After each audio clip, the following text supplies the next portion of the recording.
Bien, les camarades,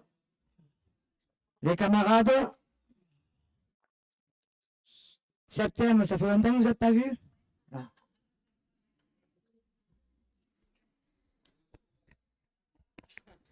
Bien, mesdames, messieurs, on va vous inviter à prendre place.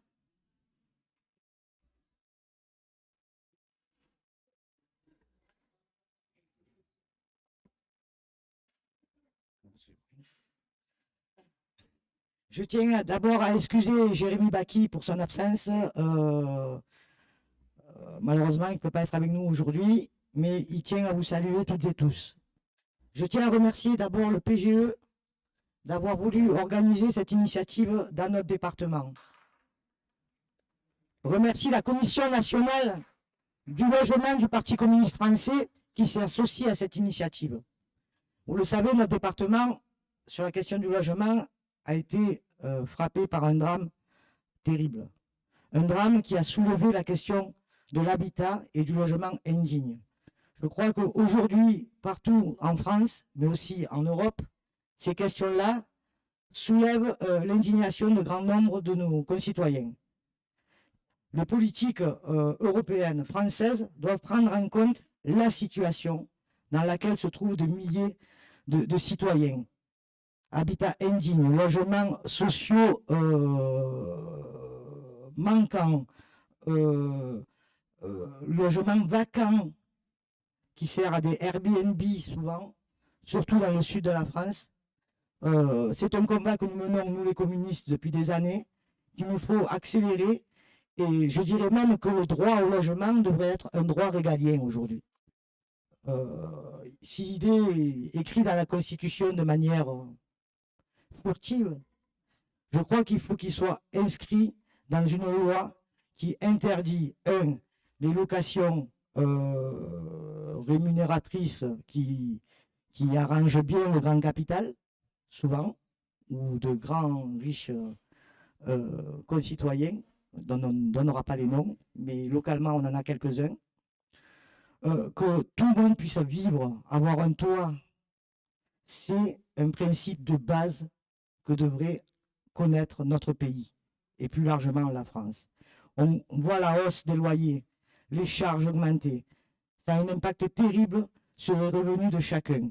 Donc, ce combat, nous le menons, nous devons le poursuivre et nous nous engageons bien sûr dans la campagne européenne lancée par le PGE sur ces questions. Je vous remercie, je vous souhaite de bons travaux et je tiens à remercier aussi l'ensemble des intervenants qui nous ont fait honneur de répondre à l'invitation. Merci à vous tous.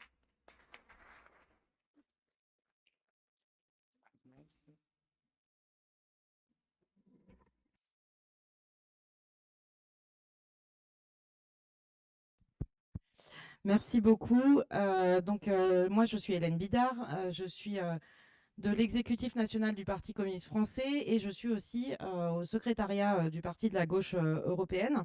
Donc peut-être que vous ne connaissez pas le Parti de la gauche européenne. C'est un parti qui a 20 ans d'ailleurs cette année et dont plusieurs partis sont membres, des partis qui sont d'ailleurs représentés ici de manière diverse. On va y revenir après, mais il y a le PTB, il y a la gauche républicaine et socialiste et il y a le Parti communiste français qui sont membres du Parti de la gauche européenne. Pour cette première table ronde, vous allez voir après qu'il y a d'autres camarades qui vont parler aussi. Donc on est dans cet après-midi où on va avoir deux tables rondes avec comme titre de cet après-midi en France et en Europe, le logement n'est pas un privilège, c'est un droit. On remercie beaucoup de son accueil la Fédération des Bouches-du-Rhône, Jérémy, Naïma et toutes celles et ceux qui nous ont très bien accueillis. Et on est très heureux d'être parmi vous. En effet, nous n'avons pas choisi au hasard la ville dans laquelle nous venons tenir ces tables rondes et on doit ce choix et tout le travail de cet après-midi notamment à Sylvie Vinceneux qui est la responsable logement nationale pour le Parti communiste français et qui a beaucoup œuvré pour ça. Donc d'ores et déjà je veux la saluer et la remercier pour tout le travail fait. Dans cette première table ronde, je vais d'abord donner la parole à Ismaël Gonzalez qui vient d'Espagne, qui est là à ma droite.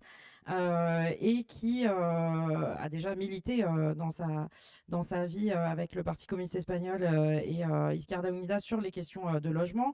Il est maintenant au secrétariat politique également du Parti de la gauche européenne.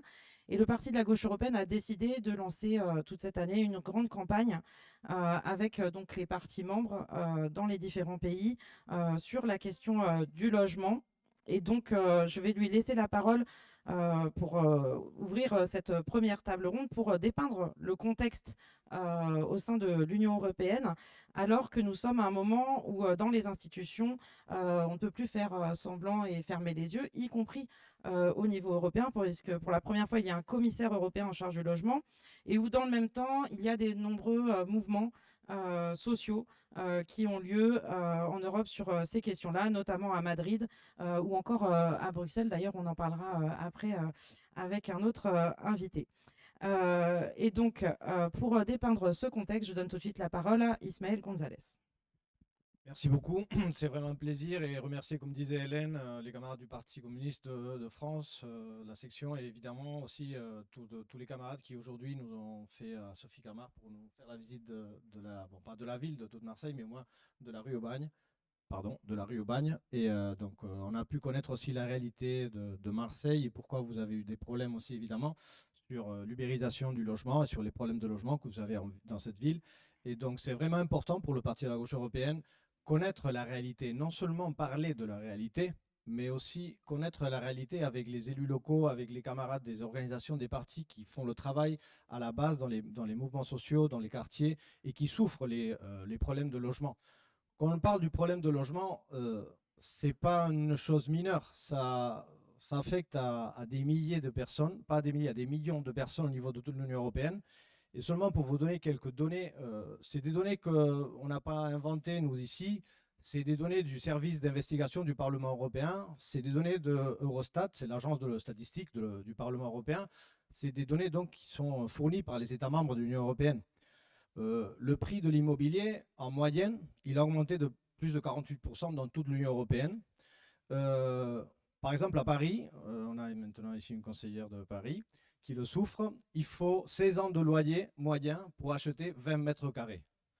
Les loyers en moyenne ont augmenté de 22% dans toute l'Union européenne. Et à Lisbonne, par exemple, les loyers ont augmenté en 112%. La surcharge financière, ça veut dire que les gens, ils destinent plus de 40% de leur salaire au logement. Actuellement, c'est 11% de tous les citoyens européens. Donc, le panorama, ce n'est pas un panorama simple. C'est un panorama qui est déjà décrit dans le document du Parlement européen qui met en marche, disons, ce comité du logement qu'ils ont créé au Parlement européen, parce que maintenant, on a un commissaire du logement. C'est vrai que le commissaire du logement, la première chose qu'il a dit, on ne va rien faire jusqu'à 2026. Bon. Vous voyez vers où on va au niveau de l'Union européenne. Il a mis l'excuse que ce n'est pas des compétences européennes. Mais bon, après, je vais parler un peu des compétences et de l'argent qu'il verse au niveau de la politique de logement. Par exemple, actuellement, ce comité, il a dit, donc je vous disais, qu'ils ne vont rien faire parce qu'il y a la guerre en Ukraine et donc il faut mettre en marche des mesures. Mais pendant qu'ils disent ça, le même document, il dit que tous les financements qu'a fait l'Union européenne et qui vont être mis en marche jusqu'à 2030, il y a 100 milliards d'euros qui sont accessibles pour des questions de logement. Ça ne veut pas dire que l'Union européenne nous dit qu'est-ce qu'on doit faire. Ça veut dire quels sont les fonds qui actuellement sont mis en marche pour des questions ou peuvent être utilisés pour des questions de logement. Le problème, évidemment, c'est que ce n'est pas facile de les utiliser toujours. Et le problème, c'est où vont ces fonds. Si ces fonds allaient, comme on voyait aujourd'hui, aux institutions publiques, aux mairies, si les mairies avaient de la capacité, même des ressources, pour pouvoir justifier cet argent ou pour pouvoir demander ces fonds de l'Union européenne, ça serait facile. Le problème, c'est que la plupart de ces fonds vont au secteur privé, aux multinationales. Et je vais simplement vous décrire un peu la situation. Actuellement, les fonds vautours, par exemple Blackstone, c'est un fonds vautour, un fonds d'inversion américain, il possède 2000 logements à Berlin. 2000. C'est ni un ni deux, c'est 2000 logements à Berlin qui se transforment en Airbnb. À Barcelone, plus de 20% des locations touristiques sont contrôlées par des entreprises. En Europe, il y a 11 millions de logements vides. 11 millions de logements vides actuellement. C'est-à-dire, ça permettrait de loger tous les sans-abri qu'il y a au niveau de l'Union européenne 4 fois. Pas une, 4. Et en plus, on a évidemment un phénomène d'exclusion sociale, on le connaît, avec une augmentation de plus de 70% des sans-abri au niveau des grandes villes. Et ces états de lieu, cette situation, ça a à voir avec les politiques publiques. C'est pour ça que je vous mettais l'exemple des 100 millions d'euros. Il y a de l'argent. Le problème, c'est la décision politique. Où va l'argent? Et si l'argent peut aller, oui ou non, dans le secteur public, dans les mairies, dans même les entreprises publiques.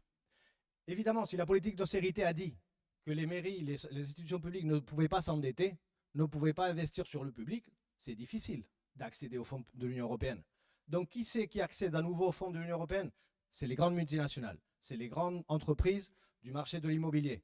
Et alors, à nouveau, si c'est ces entreprises qui accèdent et qui, au lieu de créer du logement public, et je ne dis pas seulement public et social, je dis public, parce qu'on peut avoir du droit au logement, même si on n'est pas dans de mauvaises conditions tout de même.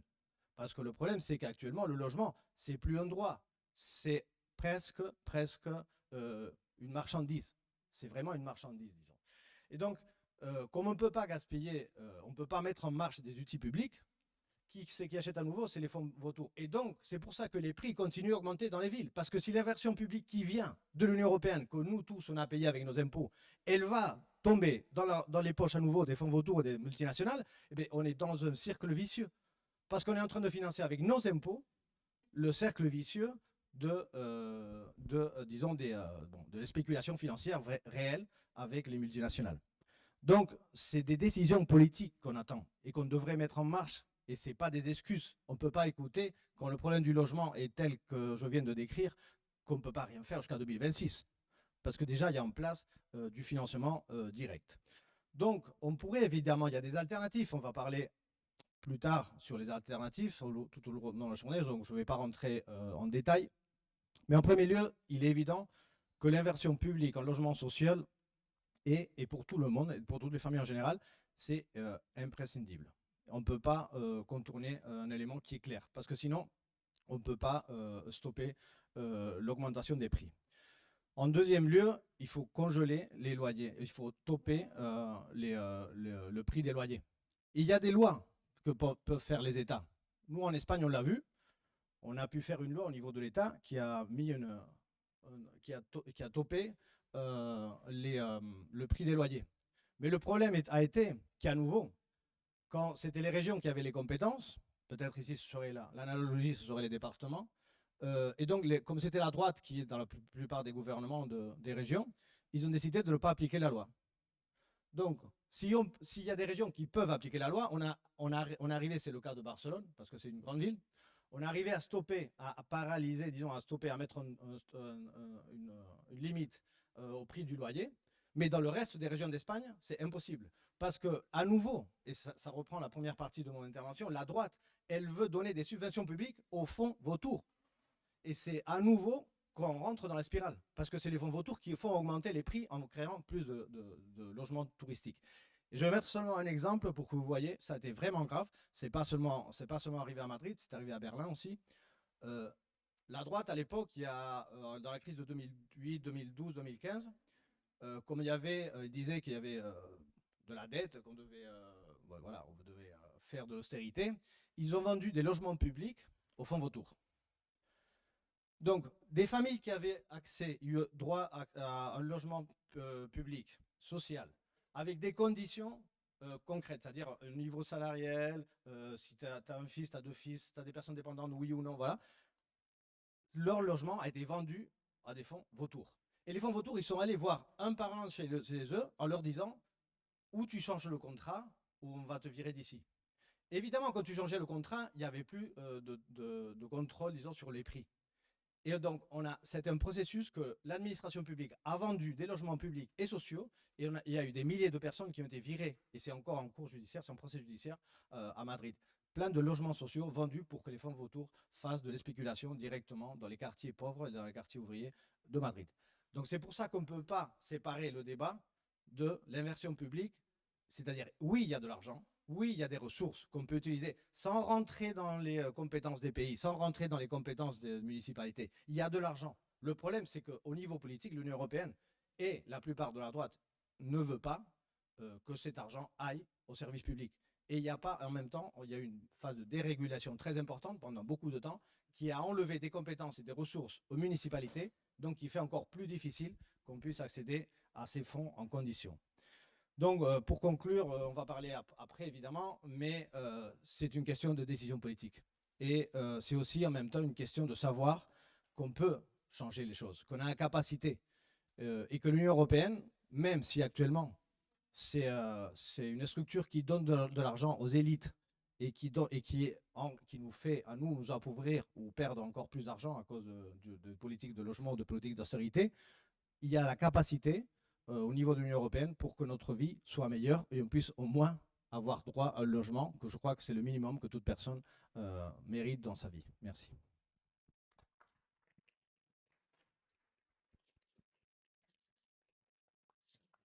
Merci beaucoup. Alors, je vous conseille d'acheter le journal La Marseillaise aujourd'hui, qui d'ailleurs parle de cette initiative. J'en profite. Et le deuxième intervenant, on va en fait maintenant zoomer sur la question de Marseille. C'est Christophe Casanova, journaliste à La Marseillaise. Vous le savez, vous ici, évidemment, vous êtes bien placé pour le savoir. Ce journal a fait une chose extraordinaire sur les questions de mal logement après l'horrible drame de la rue d'Aubagne. Parce que le journal La Marseillaise, avec ses moyens, euh, quand même, on connaît les moyens de la presse, et d'ailleurs aujourd'hui, c'est la journée de la liberté de la presse, donc on est contente de t'avoir là. Donc ce journal avec ses moyens qui sont limités comme tous les journaux, a non seulement fait un journalisme d'investigation après le drame de la rue d'Aubagne, mais il a véritablement fait œuvre de salut public puisqu'il a il a créé et donné lieu à une vraie mobilisation autour du hashtag Balance ton taudis. Et donc je te propose de prendre le micro et de nous redire un mot sur bah voilà, comment c'est arrivé, comment vous êtes saisi de ce drame de la rue d'Aubagne et pour finalement créer une mobilisation populaire avec ce hashtag Balance ton taudis. Merci Hélène, bonjour. Alors je vous prie de m'excuser, je suis plus à l'aise derrière mon écran qu'à parler, donc je vais essayer de faire ça bien. Bah, sur le menton. Donc le point de départ de Balance ton taudis, je pense que c'est la sidération. Alors c'est pas une sidération qui nous était propre, je pense qu'elle a été propre à l'ensemble des Marseillais, l'ensemble de la population qui a été touchée et qui a vécu ce drame. Du point de vue de ce journal, c'est un journal qui régulièrement traite de ces questions-là, de ces sujets-là. Et il avait le sentiment que on était passé quelque part un peu à côté de quelque chose, dans le sens où on ne pouvait concevoir qu'un immeuble s'effondre et emporte avec lui des gens qui y dormaient, qui y vivaient. Donc il y a cette sidération-là qui est le point de départ, dans un contexte peut-être qu'il faut rappeler à Marseille, où on est quelques années après Marseille, capitale européenne de la culture 2013, on nous vend une sorte de carte postale de cette ville, où on appelle les touristes à venir, à découvrir cette ville. Et paradoxalement, on s'aperçoit qu'il y a quelque chose qui ne va pas. Il y a la question des écoles, des services publics de l'école, avec des écoles où les toits s'effondrent sur les enfants, et cette question du logement qui est prégnante. Ça, c'était pour rappeler le contexte, parce que je pense qu'il est nécessaire de l'avoir en tête. Donc, sur cette sidération-là, nous, le 5 novembre, on est amené du coup à se rendre, puisque c'est quand même, ça se passe très près de la rédaction du journal, qui est située à côté du Vieux-Port, et la rue d'Aubagne, vous l'avez visitée, n'en est pas très loin. On se rend sur place, on voit on constate, on est sidéré. Et au fil de la journée, on fait notre travail. On voit que les médias descendent sur Marseille, les médias nationaux descendent sur Marseille. Dès qu'il y a de l'émotion, ils sont là. Et Et puis de fil en aiguille, on se dit, il y a quelque chose qui va pas. On a le sentiment que on peut passer à côté de quelque chose, dans le sens où le soir, moi, quand j'ai fini ma journée, je retourne sur les lieux du drame et je rencontre un monsieur qui est devant, qui regarde en fait le balai des pelleteuses. Je le trouve, a priori, au départ, j'ai l'impression que il y a un peu de voyeurisme dans ça. Et du coup, je m'approche de lui, je lui demande pourquoi est-ce qu'il est là, quoi. Et il me dit, bah, ça aurait pu m'arriver il y a 15 jours. Et donc, il m'explique en fait que lui-même, il habitait rue Saint-Pierre, donc c'est à une centaine de mètres de la rue d'Aubagne. Et il m'explique il a été viré de chez lui par son propriétaire parce que la poutre du toit de son immeuble s'est effondrée dans son salon. Et donc c'est un monsieur bulgare qui est arrivé en France quelques années auparavant avec sa famille. Et je l'accompagnerai et je verrai qu'en effet, ses affaires ont été jetées à la rue et en fait, il se retrouve à la rue. Donc, il y a ce sentiment que euh, c'est pas que la rue d'Aubagne. Le lendemain matin, à la pause déjeuner, toujours dans le centre-ville, au Vieux-Port, on va s'acheter un sandwich en fait, hein. Et on voit en fait une évacuation. Donc en fait, dans la foulée de ce qui s'était passé, il y a eu un déclic et on voit une première évacuation. C'est place Charles de Gaulle, c'est à 10 mètres du Vieux-Port. Il y a des gens qui partent avec leurs valises et qui quittent leur immeuble en fait, qui va être scellé pour des questions d'insalubrité. Donc à partir de là, cette sidération nous prend. Euh, et je pense que le dernier élément, en fait, c'est peut-être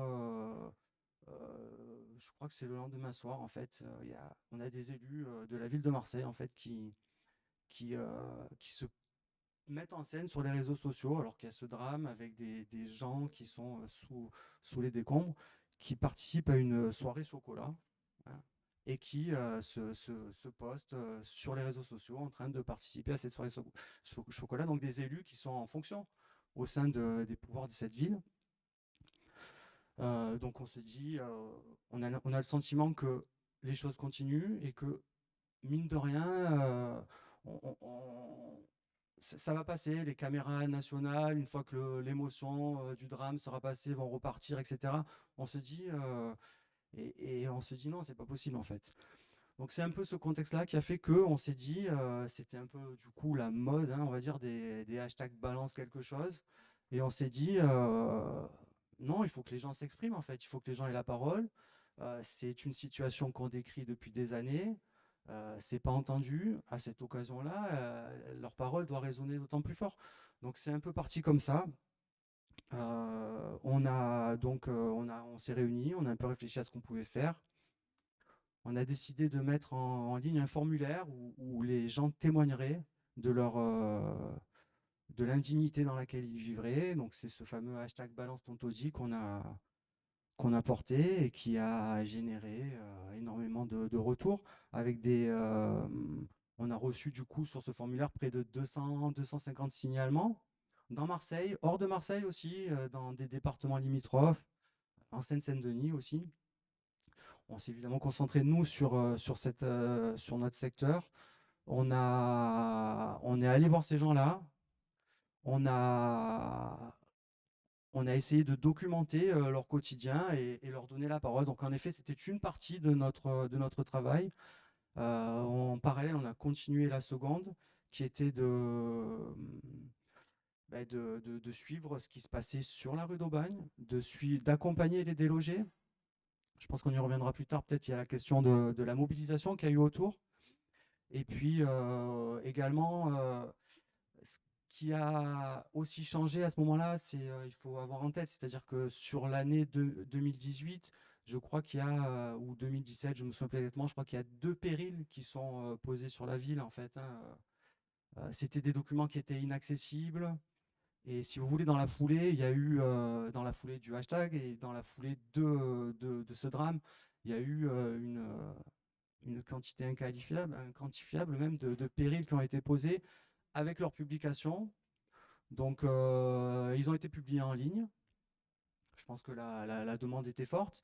Ils étaient masqués, c'est-à-dire qu'on ne pouvait pas voir qui était derrière chaque immeuble, etc. Donc, On a commencé un recensement, on a dû se rendre dans chaque mairie où là, les documents sont affichés avec les propriétaires des immeubles, etc., pour pouvoir qui était derrière. Et on s'est aperçu, notamment, hein, mais que beaucoup que des élus étaient parfois derrière des immeubles insalubres et en péril, des notables de la ville étaient derrière des immeubles insalubres et en péril. C'est un peu ce qu'on retrouvera derrière la rue d'Aubagne, hein, et derrière les fondements de ces deux immeubles. Est-ce que j'ai... Oui, oui, tu as fait Bon, je le m'arrêterai tour. là, alors. Mais est-ce que tu peux, donc là, c'est ce que vous avez fait, du coup, qui a permis en fait d'accompagner un mouvement et de ne pas oublier ce qui s'était passé, de faire, voilà, de permettre que ça continue et qu'il y ait une prise de conscience beaucoup plus globale. Et aujourd'hui, maintenant, il y a un procès rue d'Aubagne. Euh, Qu'est-ce que tu retiens de tout ça, donc plusieurs années après, y compris la mobilisation donc, qui a permis à l'époque, autour du hashtag Balance ton taudis, est-ce qu'elle continue? Qu'est-ce que tu retiens de tout ça plusieurs années après? Alors non, le hashtag Balance ton taudis en tant que tel, non. Après, moi, ce que je retiendrai de ça, alors le hashtag Balance ton taudis a perduré, c'est-à-dire qu'on a continué d'année en année à suivre les gens qui nous avaient sollicité. Enfin voilà, on a.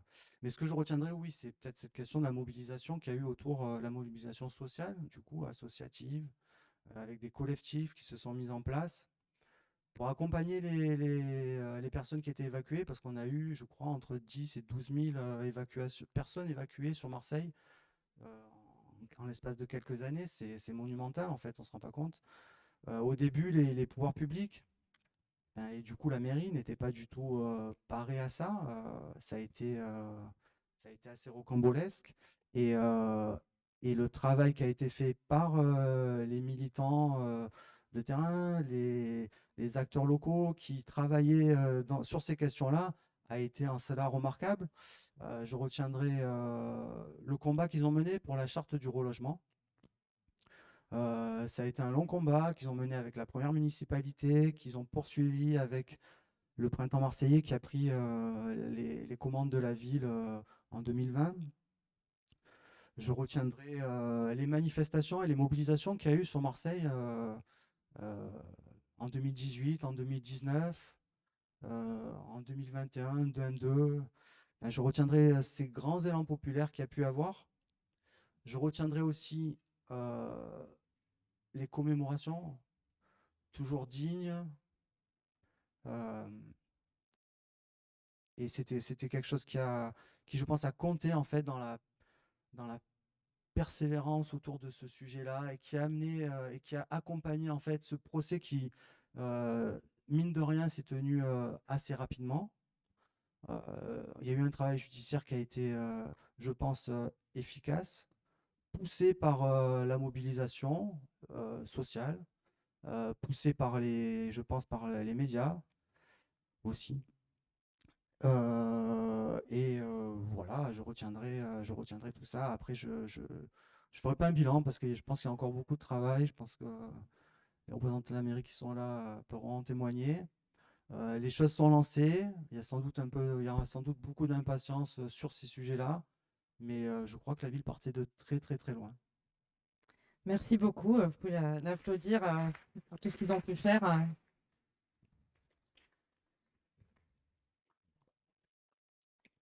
Alors maintenant, la parole, je vais donner la parole à Sophie Camard, donc, qui est Ça va s'enchaîner du coup. la Parfait. gauche républicaine et socialiste, donc qui est aussi membre du Parti de la gauche européenne, maire du premier secteur de Marseille depuis 2020, tête de liste de la gauche rassemblée avec le Printemps marseillais, au Conseil de la métropole aussi, où tu présides le groupe pour une métropole du bien commun, conseillère départementale des Bouches-du-Rhône. Et on va voir que c'est important d'avoir ces différents échelons pour pouvoir vraiment agir. Sur la liste, donc une ville plus verte, plus juste, plus démocratique. Ma première question, c'est, on est plus de 6 ans après le drame de la rue d'Aubagne. Tu es élu après. Dans quel état tu trouves la situation du mal logement à Marseille et dans ton secteur et à Marseille en général? Oui, merci. Bonjour à tous. Merci d'avoir rappelé du coup la situation qu'on a trouvée à notre élection parce qu'elle a fait partie des déclencheurs du printemps marseillais. Et bien évidemment, nous, dans le programme, on avait mis le logement grande cause municipale. Forcément, dans le souffle, la déflagration était gigantesque. Et donc, moi, j'étais dans les manifestations jusqu'à être élue. Et là, je suis de l'autre côté de la barrière. Effectivement, c'est assez émouvant de voir les deux côtés. Donc, je vais essayer de décrire ce que nous avons fait depuis. Juste préciser que je parle ici, on est beaucoup d'élus à être mobilisés sur la question. Donc, je représente évidemment ici Patrick Amico, adjoint au logement à la ville de Marseille, qui est de la même sensibilité politique que moi. Je salue aussi, puisqu'on est au PC, les adjointes au maire qui participent aux questions de logement, Audrey Garino sur les hébergements d'urgence, la solidarité, Aurélie Biancarelli sur les publics étudiants, voilà. Je dis bonjour à Christian Pellicani, mon premier adjoint, Nathalie Tessier, qui a la délégation droits des femmes. Voilà, parce qu'on fait tout ça, le message, c'est qu'on ne fait pas ça tout seul. Aussi, une petite précision avant que je déroule le mieux possible et sans prendre 10 minutes non plus, tout ce qui a été mis en place. Je voudrais rappeler que nous, on a été confrontés à un double enjeu qui était la situation locale qui vient de vous être décrite, le rapport Nicole de 2015 qui pointait déjà du doigt en fait qu'il y avait 100 000 personnes mal logées à Marseille, dans 40 000 logements dits indignes, ce qui pouvait représenter 3 à 4 000 immeubles, voilà, minimum, et on ne parle pas des grosses cités, des bailleurs sociaux, etc. Donc il y avait ça, il y avait cet historique-là. Donc nous, c'est ce qu'on trouve à notre arrivée, mais je voulais quand même rappeler, quand même contextualiser, qu'en plus, sur notre chemin, on a trouvé une situation, ça a été dit, européenne et nationale catastrophique, puisque je voudrais quand même rappeler qu'en 2023, nous avons connu la pire année pour le logement depuis 1995. Donc en 2023, en France, les permis de construire chutent de 23% dans toute la France et les ventes de logements chutent de 30%. On est dans une crise d'offres phénoménale dans tout le pays, qui a été un peu décrite, je pense qu'on n'était pas les seuls, puisque ça vient de l'inflation, de la hausse du coût des matériaux, des coûts de construction. Ça vient aussi en France de règlements d'urbanisme qui sont de plus en plus contraignants. Et c'est vrai que ce n'est pas facile de construire aujourd'hui, parfois pour de bonnes raisons, parce que c'est associé à du bétonnage, il faut faire la ville sur la ville, c'est aussi plus difficile, plus cher. En tout cas, c'est ce qu'on s'astreint à faire. Il y a aussi, on va en parler, la pression touristique et donc l'émergence de l'économie financiarisée des plateformes qui arrivent et qui augmentent, oui, le fait que le logement est un produit financier, ce que nous ne voulons pas, bien sûr, et le désengagement de l'État. Donc nous, voilà, je voudrais quand même rappeler, parce que tout à l'heure, je vais vous donner quelques chiffres sur comment nous, on a été très volontaristes, où on a réussi à amortir un peu les choses. Je vous donnerai des chiffres tout à l'heure, mais ayez en tête 2023, à un moment donné, ce qui s'est passé dans notre pays. Nous, par rapport à ça, donc grande cause municipale, la première des choses, comme ça, si j'oublie quelque chose, vous aurez tout dans le livret. On est né de la mobilisation populaire, on a considéré qu'il faut que ce secteur, que les habitants, que les associations, que les bailleurs sociaux, que les acteurs du logement soient mobilisés. Et pour ça, on a mis en place les états généraux du logement et on a chaque année un rendez-vous annuel du logement qui permet de mobiliser en fait ce secteur, de partager les diagnostics, de suivre les engagements qui sont pris et de publier des chiffres, de faire des ateliers de travail. C'est très important ça, parce qu'on part de très loin dans la défiance entre les collectifs d'habitants, les associations, les acteurs du logement. Et donc c'est très important pour nous. Depuis 3 ans qu'on fait ça, on a dû mobiliser presque 1400 personnes autour de ces sujets-là, sur un sujet qui est très technique quand on le prend du côté des institutions. Le sujet du logement, autant c'est quelque chose de tous les jours et quand il y a des drames, c'est vécu dans la chair des gens, mais du côté des institutions, c'est très technique, très financier, très réglementaire. C'est pas toujours simple de parler logement quand on est de l'autre côté institutionnel. Donc, quel était notre levier ? Ici, nous, c'est la métropole qui a la compétence logement, de la même manière qu'elle a les grandes compétences d'urbanisme, de transport. C'est elle qui publie les documents d'urbanisme, qui homologue le nombre de logements sociaux. C'est elle qui a des financements pour cela. Nous avions un levier qu'on a récupéré pour pas qu'il parte à la métropole à la dernière minute. Il fallait qu'on se positionne avant décembre 2020, donc ça a été sur le vif. C'est la police du maire et particulièrement ce qu'on appelle la police de l'habitat qui nous permet de justifier de garder un service logement pour traiter de l'habitat indigne et notamment du relogement des personnes. Donc nous, la ville de Marseille, à partir de ces leviers d'urgence et de ces leviers réglementaires de police du maire, nous avons construit nos politiques par rapport à ce levier-là. Donc c'est important ça aussi de l'avoir en tête. Donc il était dit, il y avait quoi? 2 périls signalés à la ville. Donc, je vais rentrer un petit peu dans les détails. On a recréé une vraie direction de logement. Mon collègue Patrick Amico, grande cause municipale, le logement, le pauvre, quand il arrive adjoint à la ville, les services de la ville, il n'y a pas de direction logement. C'est, tiens Patrick, il y a le pompier là pour faire les évacuations d'urgence. C'était ça le service logement. C'était des pompiers qui faisaient les évacuations d'urgence depuis 2 ans. C'était tombé à ça. Donc, on a reconstruit une direction logement où on est passé de 10 agents à peine à 100. Ce service-là, aujourd'hui, c'est lui qui fait qu'on balance le taudis différemment, c'est-à-dire qu'aujourd'hui, ce sont des signalements qui passent par la voie plus normale, de numéro de téléphone, de signalement, et qui permettent à un service entier de régler à temps tous ces signalements avec des visites dans les immeubles et d'envoyer les arrêtés de mise en sécurité avec les injonctions à faire les travaux. Il faut savoir qu'encore aujourd'hui, c'est 200 signalements par mois. Encore aujourd'hui. Attention, ça ne veut pas dire que c'est des évacuations. Ça, les périls graves et imminents, on en est un peu sorti. Pour la première fois en 2024, on a eu moins d'immeubles qui sont rentrés en sauvegarde, en injonction de faire des travaux, que ceux qui en sont sortis. On verra si ça continue, mais vu le travail de titan qui est fait depuis des années. Aujourd'hui, en 2024, on avait encore 1300 immeubles sous arrêté de mise en sécurité devant être faits en travaux et 1200 personnes qui étaient encore dans les circuits de processus de relogement. Par quoi on agit? Il y a toutes ces injonctions à faire des travaux. Il y a aussi, on a relancé les travaux d'office, c'est-à-dire que quand les propriétaires ne veulent pas faire les travaux, il existait à la ville un dispositif qui n'était pas utilisé, en fait, qui s'appelait les travaux d'office. Donc, page 9 du document, voilà, que je vous ai ramené là-bas. Vous pourrez m'alléger mon sac et tous le prendre. Voilà. On vous a mis ici, par exemple, ça, c'est la montée en puissance des budgets de travaux d'office sur 5 ans. C'est-à-dire qu'on est parti de 100 000 € avant 2020. Aujourd'hui, c'est 4 millions d'euros par an, ce qui fait un effort financier de 12 millions d'euros depuis le mandat. Ces travaux d'office, on les fait à la place des propriétaires et après, on va recouvrir l'argent auprès des propriétaires. Autre chose aussi, la charte du relogement, qui est donc volontariste, parce que ce n'est pas la loi qui l'a mis en place, c'est nous tous, avec le mouvement populaire, la ville. Et c'est très important, il y a un comité de suivi.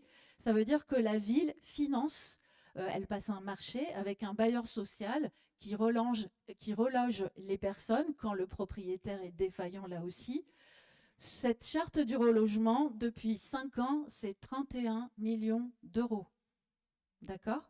Vous commencez à faire les chiffres de ce que c'est qu'une crise humanitaire du logement à Marseille. Je ne vous parle pas là des recrutements, de tous les dispositifs qu'il y a autour. Ensuite, les marchands de sommeil. Ils n'étaient pas suivis par la ville. Groupe de travail avec la justice. Tout change après la rue d'Aubagne. Le procureur, la justice se réveille. La ville travaille en direct avec les procureurs pour signaler les marchands de sommeil. Puisqu'elle a les informations, elle peut monter les dossiers. C'est 160 dossiers transmis à la justice et on en est à une vingtaine de procès avec des grosses condamnations. Tout ça, c'est ce qu'on appelle la police de l'habitat et c'est ce qui n'était pas fait auparavant.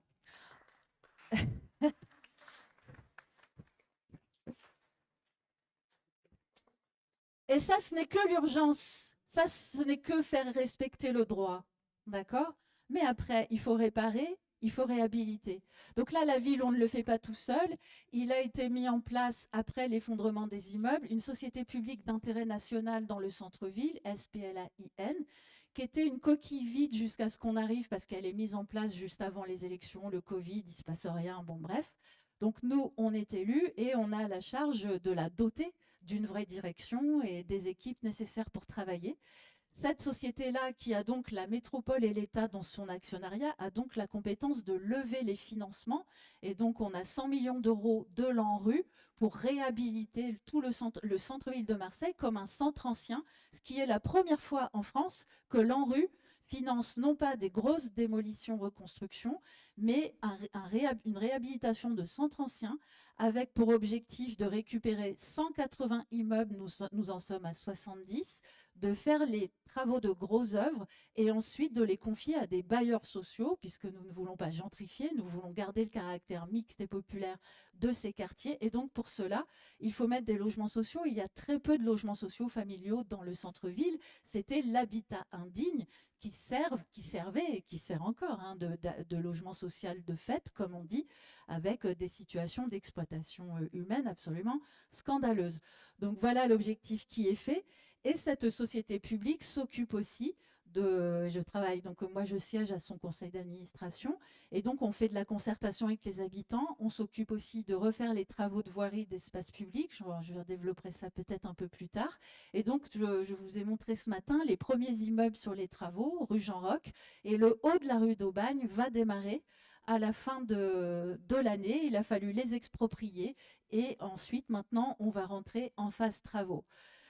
Pour faire cela, il y avait tellement de laisser-aller qu'il s'est passé qu'il y avait tellement d'immeubles déjà maîtrisés par la puissance publique qui n'en faisaient rien, qu'on a pu, en fait, étonnamment d'ailleurs, mais ça s'est transformé en opportunité, récupérer tous ces immeubles vides pour pouvoir démarrer assez vite un certain nombre de réhabilitations. Enfin, en dehors du centre-ville, et j'en arrête là, les logements sociaux, vous verrez les chiffres dans le document page 20. Quand on arrive en 2020, catastrophe, ont été autorisés seulement 667 logements sociaux sur Marseille. On a failli être carencé au titre de la loi SRU, et donc on a mis le paquet du paquet du paquet pour augmenter chaque année le nombre les logements sociaux autorisés. C'est 1600 par an aujourd'hui, donc c'est considérable. C'est le meilleur résultat depuis 2017. Donc on a rattrapé. Il faut savoir que donc en 2023, quand en France c'était moins 25%, quand tout chutait, nous c'était moins 11%. C'est-à-dire qu'on partait de plus bas et qu'on a rattrapé. Donc malheureusement, on n'est pas à nos objectifs, puisqu'on aurait voulu faire 1000 logements de plus au global. On en a fait 3500, dont la moitié de logements sociaux, 3500 logements qui ont été homologués, autorisés à Marseille, dont la moitié de logements sociaux. Donc c'est un effort considérable, une mobilisation considérable de l'équipe municipale. Et enfin, le dernier point, pour ne pas être trop longue sur cette première prise d'intervention, c'est bien évidemment le travail sur la spéculation financière du logement, à savoir les locations touristiques, où là, ça se sert bien aussi, il y a eu pas mal de reportages de médias, mais sachez que la ville de Marseille aujourd'hui, une fois les nouvelles lois d'ailleurs passées, est parmi les villes les plus sévères vis-à-vis des locations touristiques. Il faut demander des autorisations quand on loue sa résidence secondaire, on est très strict, il faut des compensations, sinon c'est non. Là, on a abaissé à 90 jours le délai maximal de location de la résidence principale. On a créé une brigade de contrôle, un observatoire, il y a les opérations sur les boîtes à clés dans les espaces publics, etc. Donc ça donne un arsenal qui, du coup, dont on va commencer à mesurer les effets maintenant. Je lisais un article de la Provence l'autre jour sur le marché immobilier qui disait que il y a des propriétaires privés qui remettent sur le marché de la vente des appartements qui étaient réservés à la location touristique. Bon, il faut regarder comment ça évolue. Bon, voilà tous les outils que nous avons mis en place. dans quand même un contexte très dur et évidemment un environnement politique difficile aussi pour nous, puisque nous sommes une ville de gauche, mais la métropole est de droite, le département est de droite, la région est de droite. On ne peut pas dire qu'on est très aidé. Malgré tout, je dois dire que c'est une cause qui nous tient à cœur et c'est vrai que le souffle de ce qui s'est passé en 2018, moi je le ressens toujours et c'est vrai que c'est une histoire très importante d'avoir en tête cette articulation entre le travail dans les institutions et les mouvements sociaux. Et donc, on espère que le souffle va continuer encore. Merci beaucoup.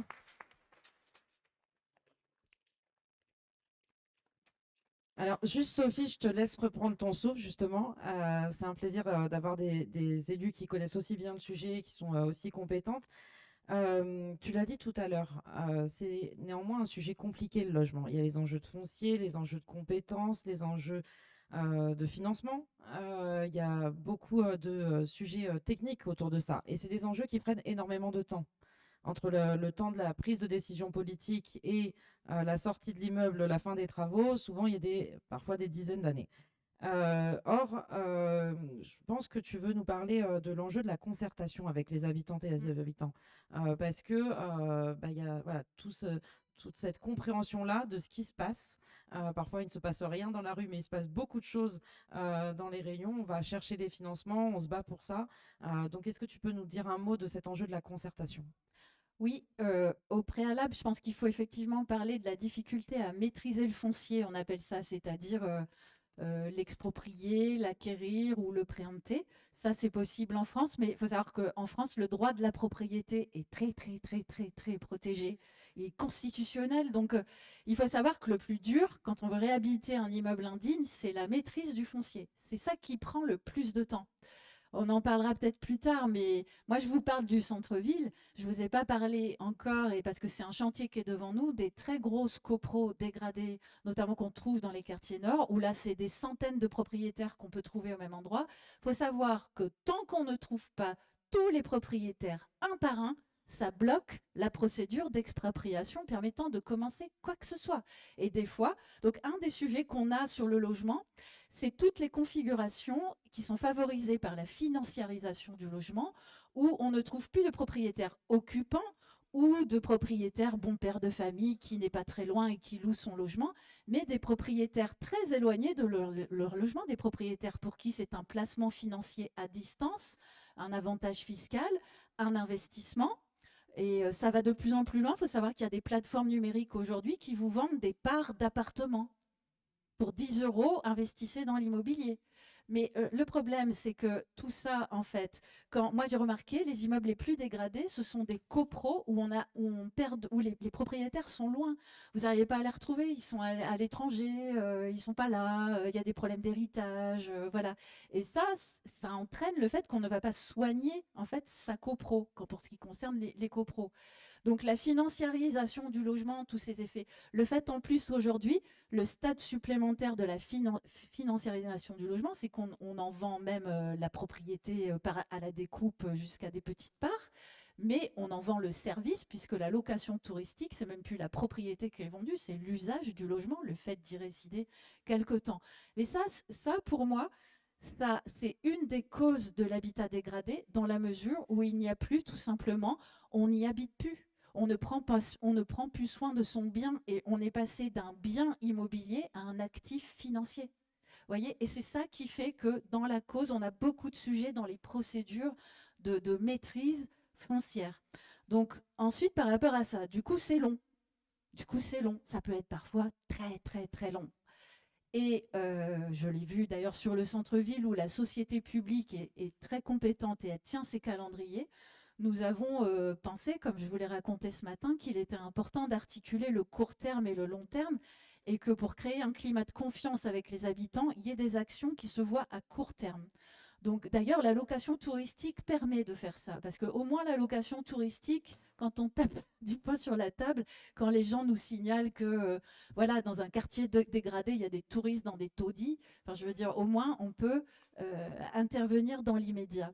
Mais je dirais qu'il est important d'avoir des actions de court terme. C'est pour ça que c'est important en ce moment à Noailles, on va faire des travaux de voirie. Il y a eu des concertations avec les habitants sur l'espace public, parce que habiter un quartier, c'est pas que le bâti, c'est aussi l'espace public. Il y a eu des actions de police de proximité, la gestion urbaine de proximité, ça a compté.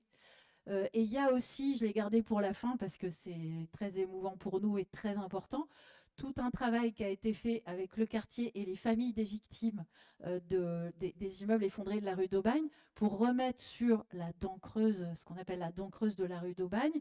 Il fallait qu'on se concerte, tout le monde était tétanisé. Qu'est-ce qu'on va y mettre? Parce que c'était tellement émotionnel.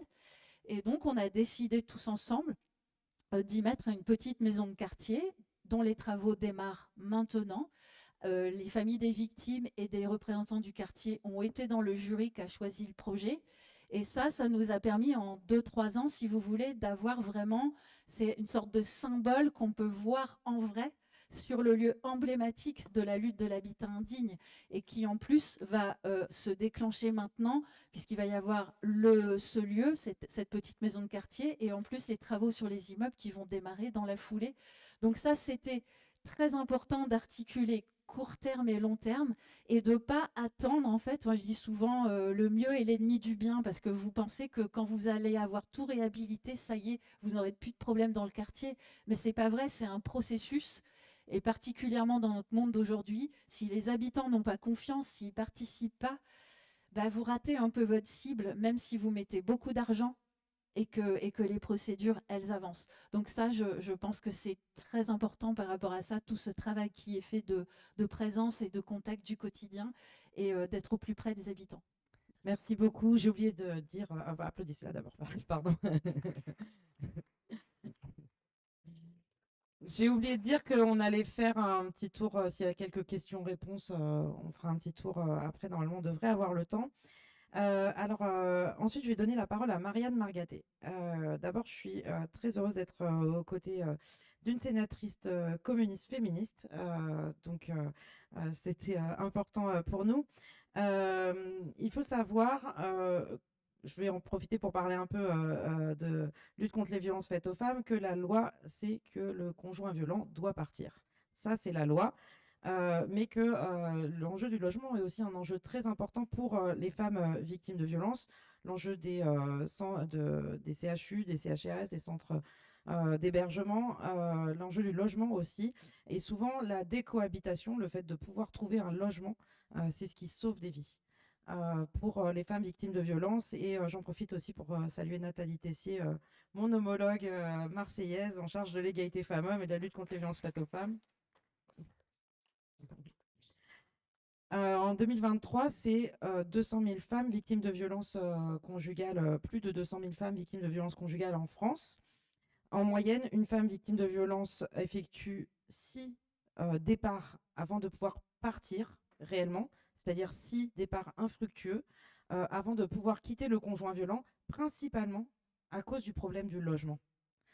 Donc ces femmes victimes de violences, elles n'arrivent pas à partir parce qu'elles n'ont pas de logement disponible.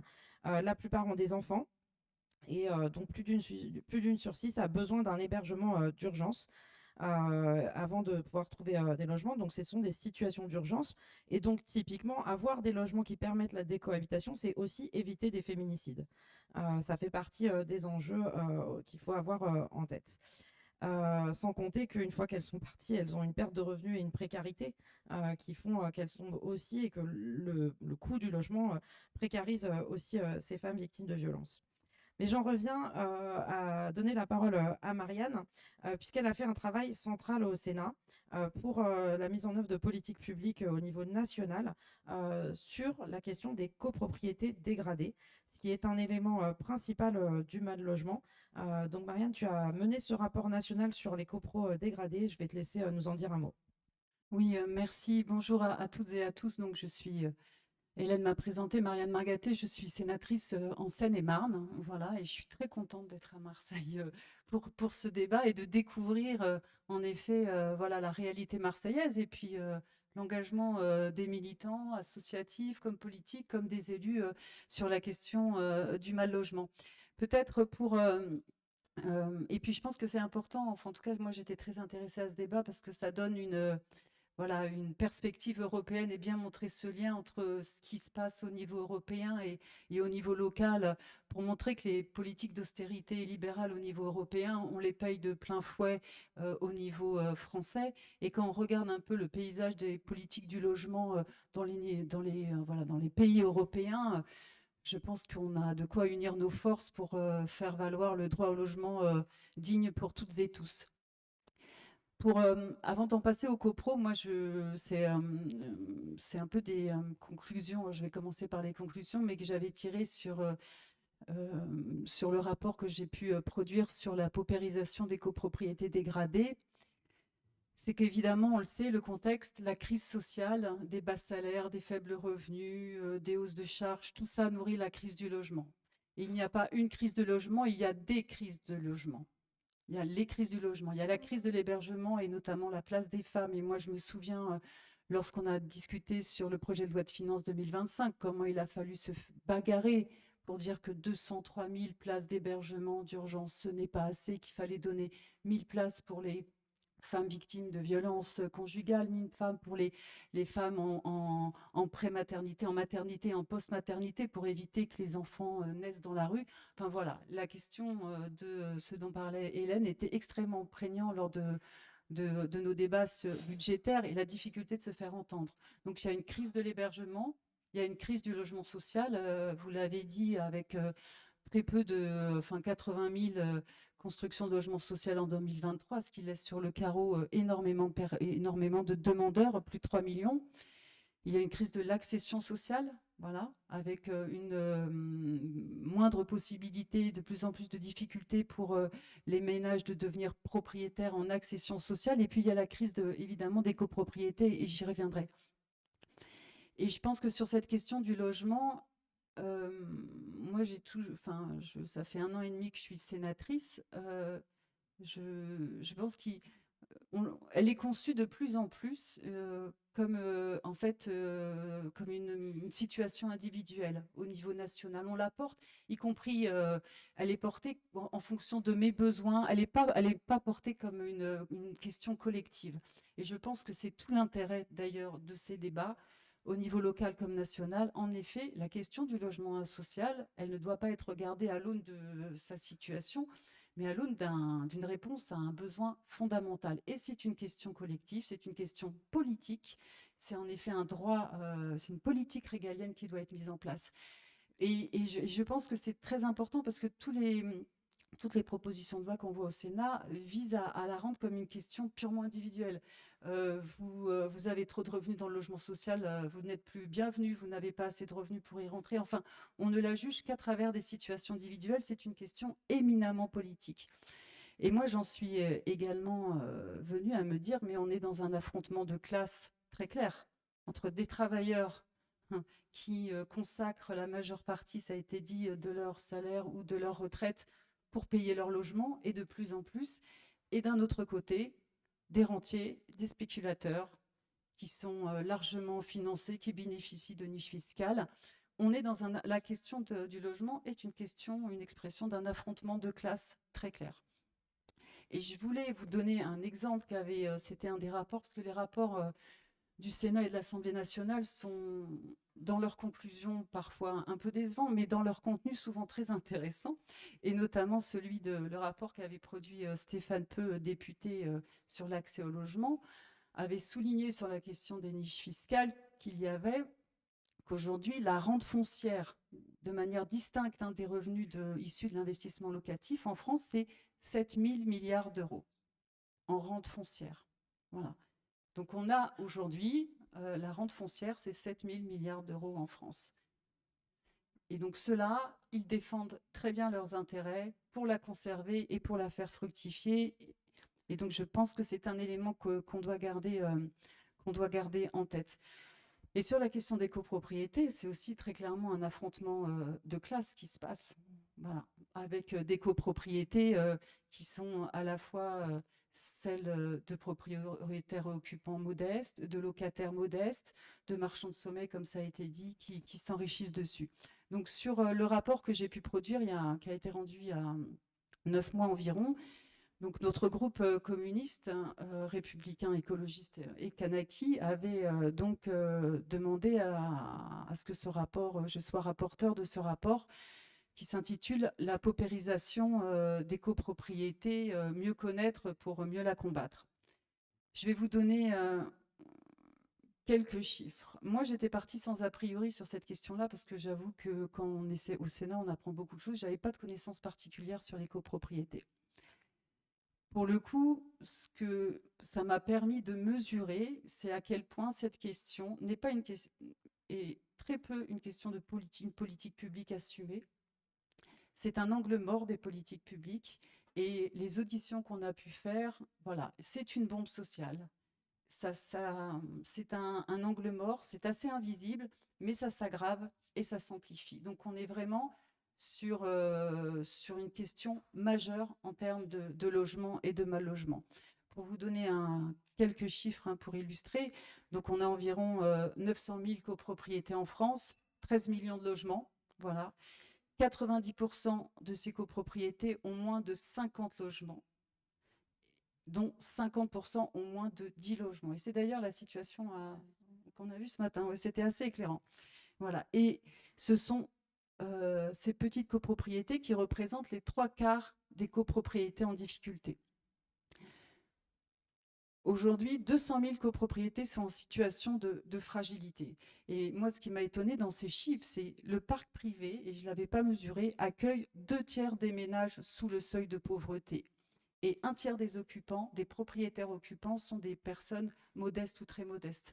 Donc, on a quand même une situation de pauvreté dans nos copropriétés, que ce soit des propriétaires occupants ou des locataires, qui est une question, enfin voilà, qui interpelle évidemment l'action publique qu'on peut mener. Et on dit parfois que c'est du logement social de fait. Moi, je trouve que le logement social est bien mieux accompagné, bien mieux connu, voilà, que ne le sont les copropriétés pour le suivi de leurs locataires. Pour moi, c'est un parc de relégation. C'est un parc de relégation, évidemment, où vous avez à la fois ces propriétaires modestes ou très modestes, des locataires qui payent jusqu'à 40% de leurs revenus pour leur logement, des propriétaires occupants, des propriétaires bailleurs, donc qui louent leur logement, qui sont plus ou moins intéressés à la situation de la copropriété. Quand ils sont de bonne foi, on va dire qu'ils sont intéressés.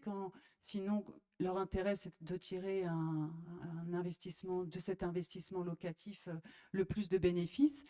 Et on voyait bien que lorsque la copropriété devient fragile, c'est là que les marchands de sommeil arrivent, puisqu'ils ont intérêt à la fragilisation de la copropriété et à ce cycle infernal qui va jusqu'à la dégradation. Donc on est sur un constat qui est celui, comme à Marseille, comme on a vu ce matin, des copropriétés dans les centres anciens, mais qui l'est dans le périurbain. Moi, j'habite en Seine-et-Marne. Je peux vous dire que dans le fin fond de la campagne seine-et-marnaise, où on a vécu dans des communes, des petites communes, la désindustrialisation, etc., la paupérisation des copropriétés et le mal logement et la mal-vie dans les copropriétés, c'est absolument terrible. Donc, c'est une réalité dans les grandes villes, une réalité dans le périurbain et une réalité dans les villages. Et moi, quand je suis allée à la rencontre de ces habitants de mon département, le sentiment d'abandon, d'exclusion, de ne pas être accompagné, il est très fort. Et le score du RN, il est très fort dans mon secteur. Et aussi à cause de cette question de sentiment d'abandon, d'être dans sa copro et d'y être en fait assigné à résidence. Et une alerte, je pense que le phénomène s'aggrave et qu'il s'amplifie, puisque l'alerte, c'est quand même la vente des logements sociaux par les bailleurs peuvent être demain des copropriétés dégradées. La question de l'investissement locatif qui a permis de favoriser des constructions de logements parfois pas de très bonne qualité, au bout de 9 ans, elles peuvent être des copropriétés dégradées. Donc on est aujourd'hui dans un phénomène qui s'amplifie et qu'il nous faut absolument, sur lequel il nous faut intervenir, puisque nous sommes devant une bombe sociale, et une bombe sociale qu'on connaît peu.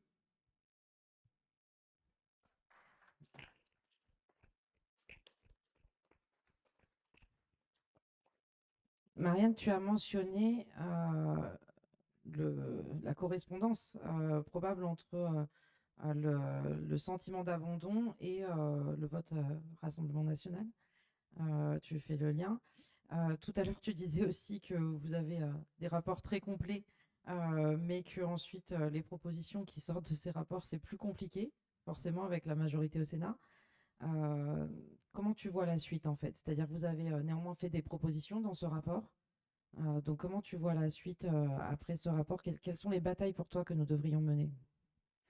Moi, je pense, ce rapport a des. Alors, vous savez, quand on fait un rapport, une commission d'enquête au Sénat, donc moi, je suis rapporteur communiste, et donc le Sénat nomme une présidente de droite. En général, on est voilà, et donc on fait un travail transpartisan pour produire des recommandations.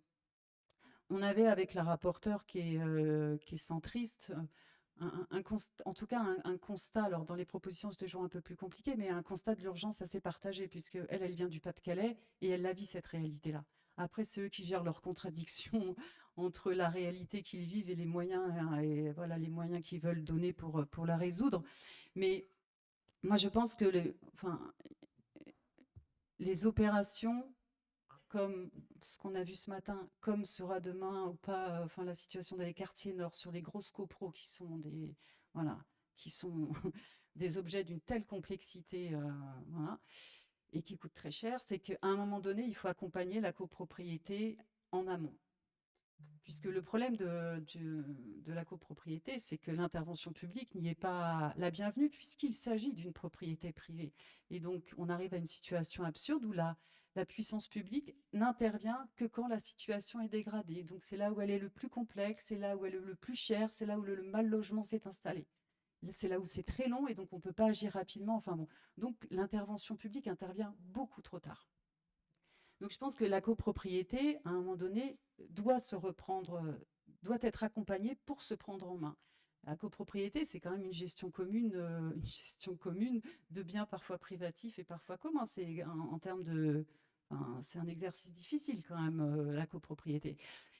Donc la proposition, c'était à un moment donné pour lui permettre de se prendre en main, c'est de valoriser les propriétaires occupants, de valoriser ceux qui vivent dans la copropriété, notamment à l'Assemblée générale, dans le conseil syndical, la place des propriétaires occupants, la place des locataires aujourd'hui qui n'ont pas le droit à la parole, et donner moindre place aux des propriétaires bailleurs qui n'ont pas la même relation, qui ne vivent pas dans le lieu. Et également, réinterroger évidemment la relation avec le syndic, en le contrôlant, en le sanctionnant s'il y a des manœuvres frauduleuses, mais en tout cas que des associations, lorsque ça nécessaire, parfois la commune, qui est une proximité avec les copropriétés, puissent permettre de travailler en amont pour que la copropriété ne se voit pas en fait ne voit pas son cycle de spirale infernale s'enclencher.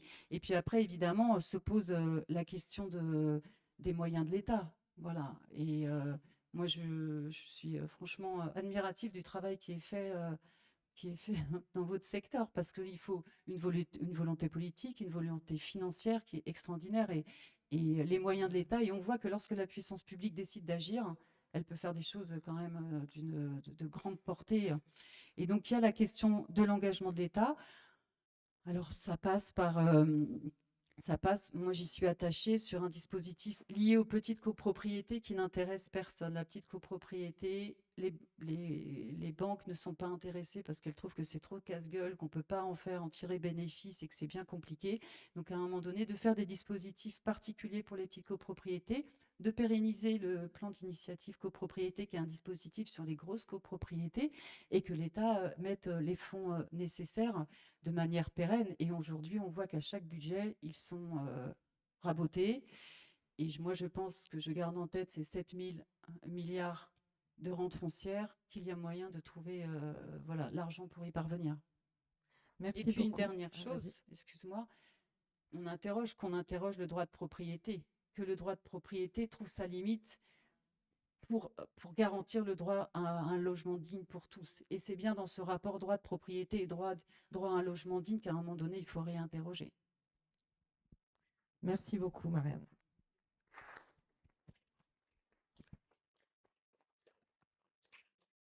Alors, on va se tourner vers notre invité européen, Simon de Beer, qui est de Forêt, à côté de Bruxelles. Mais juste, je voulais donner deux, trois chiffres sur la jeunesse, parce que tout à l'heure, on a une camarade aussi des jeunes qui va parler. En Europe, 30% des jeunes, alors ils comptent jusqu'à 35 ans, 34 ans en Europe. Je trouve que, bon, c'est pas en France, on considère plus trop qu'on est chez les jeunes à 34 ans, mais bon. En tout cas, 30% des jeunes en Europe souhaitent partir de chez leurs parents, décohabiter, et ne le peuvent pas, faute de logement. Alors c'est assez variable, c'est 4% en Finlande, 8% en Suède, 16% en France, on n'est pas si mal par rapport au reste, 20% en Belgique, 48% en Espagne, 50% en Italie, 53% en Pologne, 54% en Grèce. Donc il faut imaginer que en Espagne, en Italie, en Pologne, en Grèce, à 34 ans passés, on est encore chez ses parents, faute pour 30% des jeunes, faute de trouver des logements disponibles. Donc voilà, je voulais juste apporter cette question de la décohabitation. Je vais donner la parole maintenant à Simon, qui est membre du Parti du Travail de Belgique, échevin du logement et de la propreté publique dans la commune donc, de Forêt depuis juste quelques mois, 5 mois. La première question, Simon, c'est plutôt sur la campagne électorale. Donc, vous êtes en campagne avec le PTB et la question du logement va émerger pendant la campagne. Quelle était la situation chez vous, du coup comment ça vient cette question du logement pendant la campagne électorale? Alors, merci beaucoup. Juste avant, je voudrais quand même remercier pour l'invitation. Le PTB est devenu membre du PGE seulement la semaine passée. Et donc, je suis très...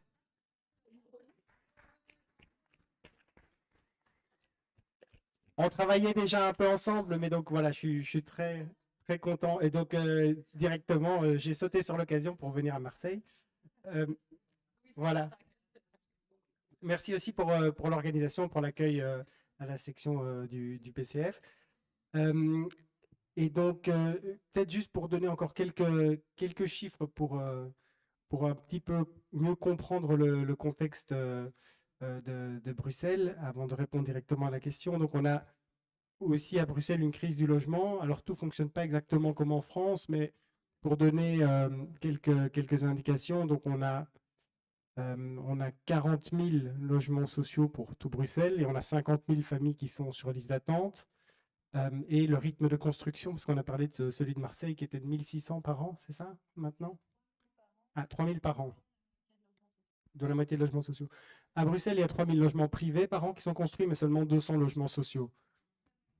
Donc, on a vraiment une situation qui est très mauvaise. On a un parc de logements sociaux qui est aux alentours des 7%. Dans ma commune, donc Bruxelles et métropole est divisée en 19 communes, dont la mienne, c'est de Forêt. On a à 5% seulement de logements sociaux. On n'a pas d'encadrement des loyers. Et donc Bruxelles, qui était une ville historiquement encore avec un centre assez populaire, voit toute sa population la plus populaire quitter parce que les prix augmentent terriblement. C'est 20% supérieur à l'augmentation du coût de la vie en moyenne. Et donc voilà, donc ça c'est un peu le contexte général. Et c'est dans ce cadre-là qu'évidemment la question du droit au logement, elle se pose, et donc elle s'est posée pour le PTB en fait déjà avant les élections. Donc c'est un thème sur lequel on a été actif bien avant d'avoir des élus. Donc le PTB a connu une ascension ces dernières années, mais on n'est pas du tout comme le PCF qui a des mérites depuis 100 ans, je pense. Voilà, donc on est né en 79 seulement. C'est issu du mouvement de mai 68. On était pratiquement inconnus jusque dans les années 2000. Puis après, on a connu une petite ascension avec nos premiers élus municipaux, puis nos premiers députés, etc. Donc c'est vraiment tout nouveau, mais on a toujours gardé cet esprit qu'on devait travailler sur deux jambes. Donc il y a le travail qu'on fait dans le cadre des élections, mais il y a aussi le travail qu'on fait en dehors des élections, le travail de mobilisation, on en a parlé. C'est vraiment quelque chose qui est important dans notre identité, parce que pour obtenir des avancées sociales, on sait que ça va se faire aussi en passant par la construction d'un rapport de force. Et donc le logement a été un des thèmes sur lesquels on a été actif depuis longtemps. à Bruxelles en général, notamment pour demander un encadrement des loyers, pour dénoncer des logements sociaux qui n'étaient pas rénovés. Donc ça, c'est un thème sur lequel on a été très fort actifs. Dans ma commune, à Forêt, on a régulièrement fait des fausses inaugurations, appelé la presse pour dénoncer toute une espèce d'absence de réaction des autorités publiques. Et donc, on s'était construit quand même une certaine identité de parti sur la question du logement. Et donc, dans le cadre des élections, on a voulu traduire ça, puisque c'est quelque chose que les gens attendaient de nous. On a voulu traduire ça concrètement avec des mesures pour pouvoir mener le débat politique. On a axé notre campagne sur 2 points sur le logement. C'était d'une part la création de plus de logements sociaux, puisqu'on est à seulement 5% à Forêt. Et on a notamment ciblé le dernier grand site public qui existe dans la commune. Donc c'est une ancienne prison sur laquelle on pourrait construire environ 2000 logements. Donc c'est vraiment beaucoup. Et donc on a utilisé cet exemple-là pour amener toutes les questions de droit à la ville, de droit au logement. Et donc ça, c'était un des thèmes phares sur lesquels on a mené campagne. L'autre, ça a été sur la taxe habitation pour les propriétaires, qui est en fait une des plus élevées de Bruxelles. Donc on a voulu aussi avoir une attention pour les propriétaires, particulièrement les petits propriétaires qui sont 40% quand même de la population à Bruxelles. Et donc on a voulu jouer sur ces 2 tableaux et ça a plutôt bien fonctionné puisque on est devenu le 2e parti à Forêt et qu'on a pu intégrer pour la première fois dans l'histoire du PTB une majorité dans une grande ville. Bravo.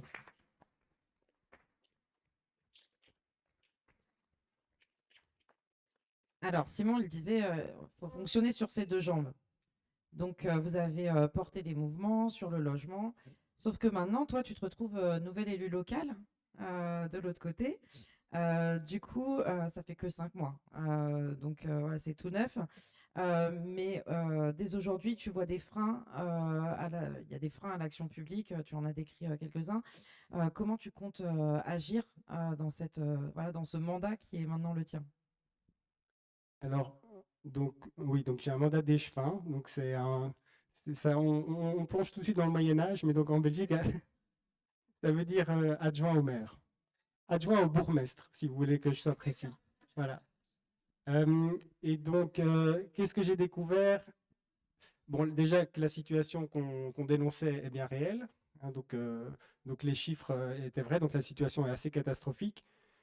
Mais aussi qu'on n'a pas du tout les outils pour pouvoir mener une politique de logement ambitieuse. Donc on est vraiment démunis par rapport au secteur privé.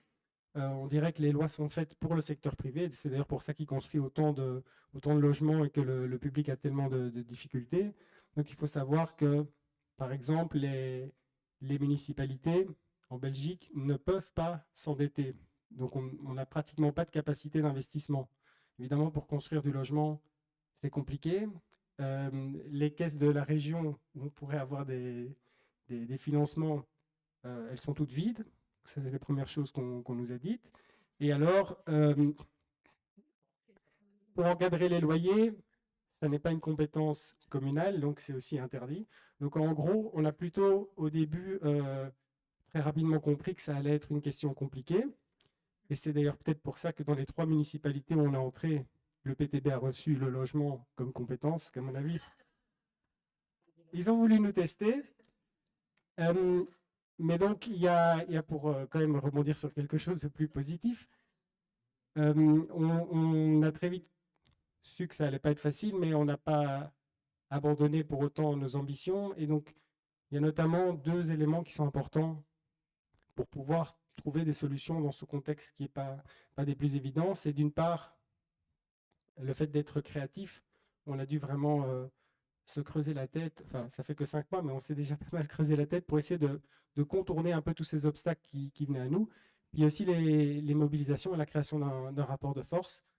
Ça, on pourra encore y revenir. Mais donc, au niveau de la créativité, en fait, on a cherché là où étaient les pistes de financement possibles. Et donc, on a dû trouver des systèmes de partenariat pour pouvoir contourner ces règles qui ne nous permettent pas de nous endetter. Et donc, par exemple, on est très content d'avoir pu officialiser un premier logement sur un site public qu'on a mis à disposition d'une coopérative privée, mais avec des visées sociales. Cette coopérative qui, elle, peut s'endetter, peut contracter des prêts auprès d'une banque, et donc qui a créé 30 logements, enfin qui va créer 30 logements à destination de femmes précarisées, de femmes avec enfants, en partenariat avec le monde associatif. Donc ça, on l'a officialisé assez rapidement. Et donc, on cherche des solutions dans cet ordre-là. Et pour le fameux site de la prison, qu'on ne désespère pas de pouvoir transformer en logements sociaux, qui appartient à l'État fédéral en Belgique, on a commencé tout de suite un travail de lobbying, notamment avec des personnalités qui sont connues sur le thème du logement, les syndicats, le monde associatif, pour essayer de créer un rapport de force qui fasse que le destin de ce site soit obligatoirement lié à celui du logement social et que ce ne soit pas possible de le vendre au privé, comme c'est probablement ce qui est prévu. Mais voilà, on sait que c'est que le début et qu'il va falloir continuer à mettre de la pression à ce niveau-là, sinon on risque de ne pas obtenir ce qu'on voulait sur ce terrain.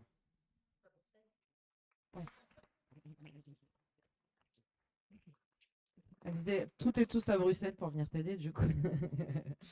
La parole est maintenant à vous. On va prendre voilà, 2-3 questions, si vous voulez, si vous avez des questions pour nos intervenants.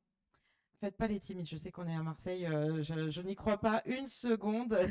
Donc s'il y a 2-3 questions que vous voulez poser.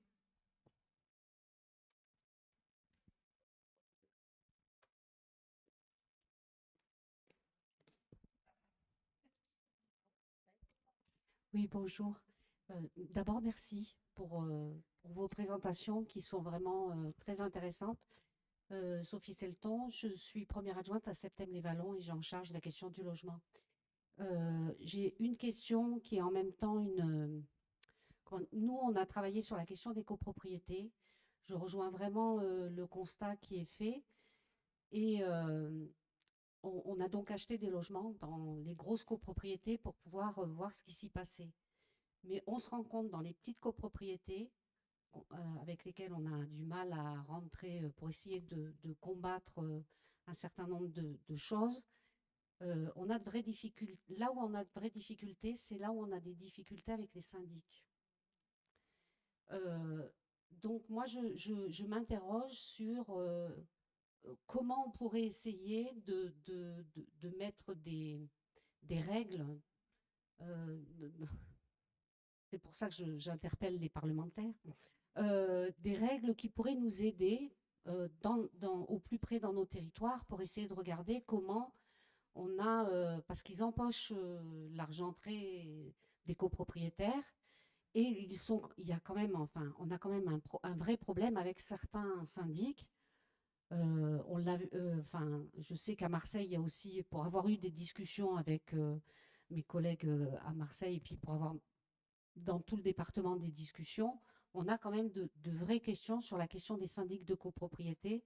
Et donc, voilà. Et dernière chose, on parle beaucoup de la question de la protection de l'enfance aujourd'hui. Je suis désolée, c'est un dada, donc j'y reviens quand même. Il y a la question, évidemment, de protéger, comme Hélène l'a souligné, la question des femmes, mais en même temps, on se rend compte que dans notre département, il manque 128 000 logements.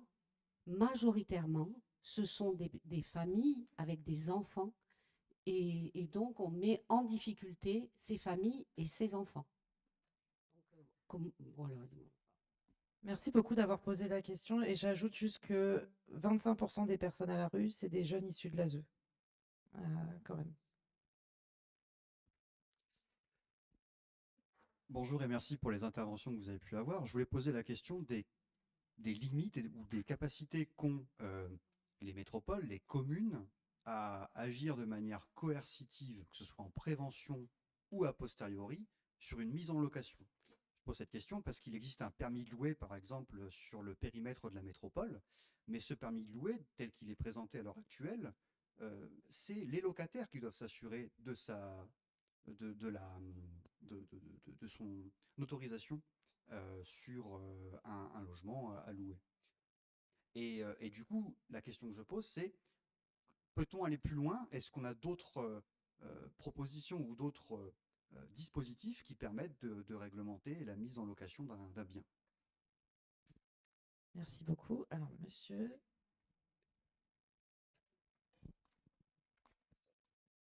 Oui, merci aussi pour toutes les informations. Bon, Sophie Camard, j'ai l'habitude de son discours, je la remercie quand même, mais pour les autres, non, ouais, ouais. Non, plus sérieusement, je pense qu'il y a c'est pas une question anodine qui a été soulevée par notre amie Sophie Selton. Je partage à Marseille une partie du bras armé de l'ancien maire Jean-Claude Gaudin. Parmi les complices qu'on peut trouver dans le procès de la rue d'Aubagne, il y a les syndics des immeubles. On a même vu des syndics qui étaient à la fois élus, syndics et propriétaires marchands de biens, quoi, marchands de sommeil presque. Donc c'est bien qu'il y a des fonctions dans la société capitaliste qui sont à pointer du doigt.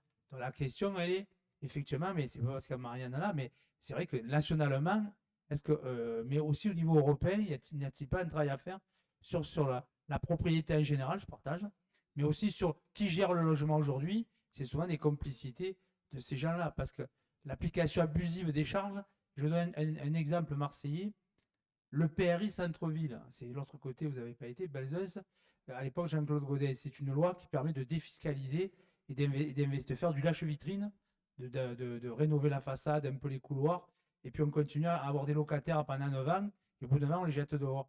On s'est rendu compte que cette politique fiscale, elle a fait partir 17% de petits propriétaires occupants du centre-ville, ce qui a laissé des trous, et dans la place pour à la fois du Airbnb dans des lieux dégradés, mais aussi des marchands de sommeil et autres.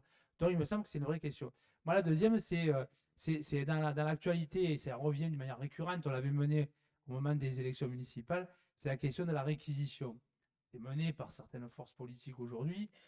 Moi, je sais qu'en son temps, on l'avait abordé, on avait fait en 2015, c'est pour ça que ça a été évoqué, l'année 2015 un peu charnière, avec un élu communiste qui s'appelle Jean-Marc Coppola, le groupe communiste. On était parti du théâtre Bompard, théâtre Mazenot rue d'Aubagne, avec un centre-ville pour tous, et on a fait une déambulation pour montrer la dégradation de l'habitat, en faisant des propositions et en dénonçant la politique urbaine.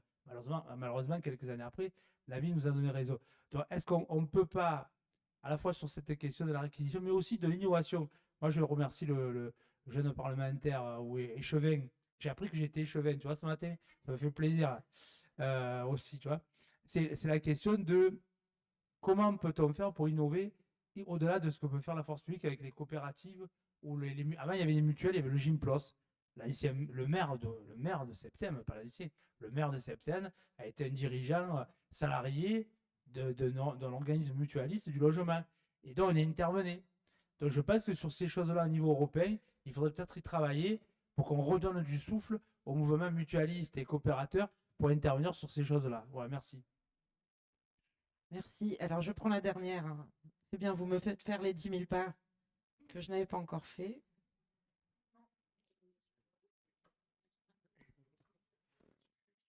Oui, moi.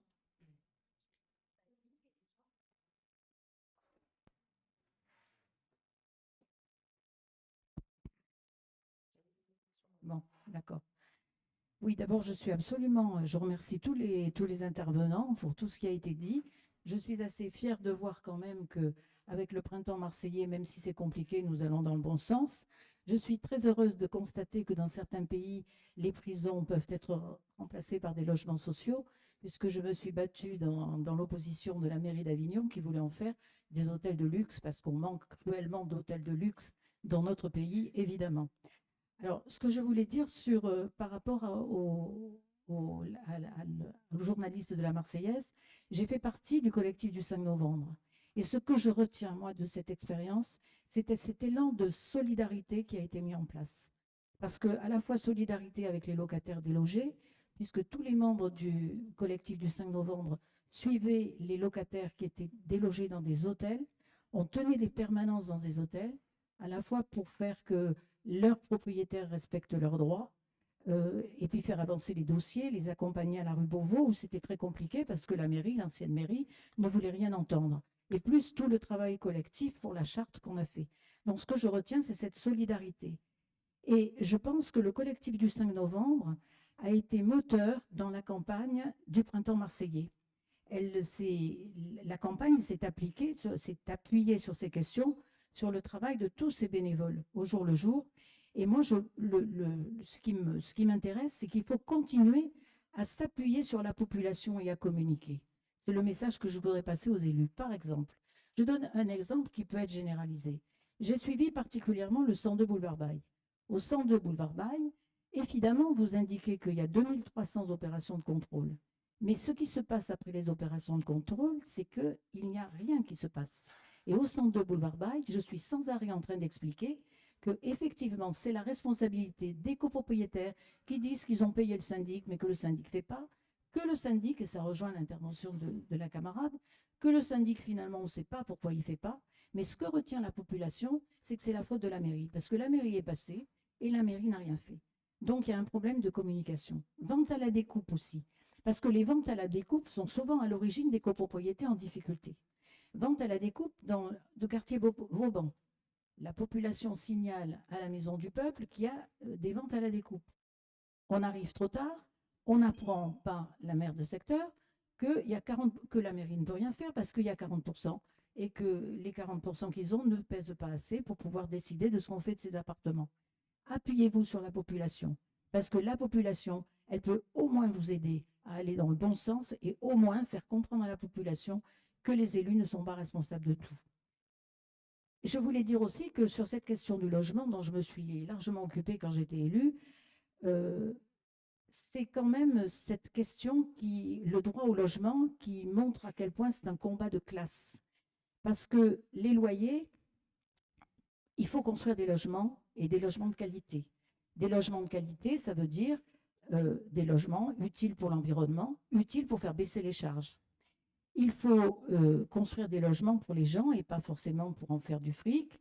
Mais surtout, il faut aussi, et ça rejoint la bataille pour l'environnement, mais ça rejoint aussi la bataille pour l'augmentation des salaires. Parce que si vous interviewez les gens, en 1970, avec un SMIC, on payait son loyer et on se payait une voiture sans difficulté. Aujourd'hui, regardez où on en est avec un SMIC. On arrive à peine à finir sa fin de mois, encore, quand on le peut, même à payer son loyer. Autre chose aussi, je voulais parler de la question des expulsions. Je me suis toujours posé la question, moi, à quoi servaient les expulsions? Parce que toujours, quand j'ai siégé dans un office HLM, on retrouve les gens qui sont partis à la cloche de bois, on se rend compte qu'ils ne peuvent pas payer et finalement, on est content parce qu'on les met dans les impayés. Mais je me demande, qu'est-ce qu'il aurait fallu faire pour éviter ça? Et en amont, pour tout de suite intervenir dès qu'il y a une difficulté de loyer et peut-être essayer de voir comment cette expulsion ne résout aucun problème, ni sur le plan financier pour l'office, ni pour la famille qui est virée. Merci beaucoup. Alors maintenant, la parole aux intervenants qui le souhaitent. On va faire un petit tour. Sophie, tu veux commencer? Vas-y.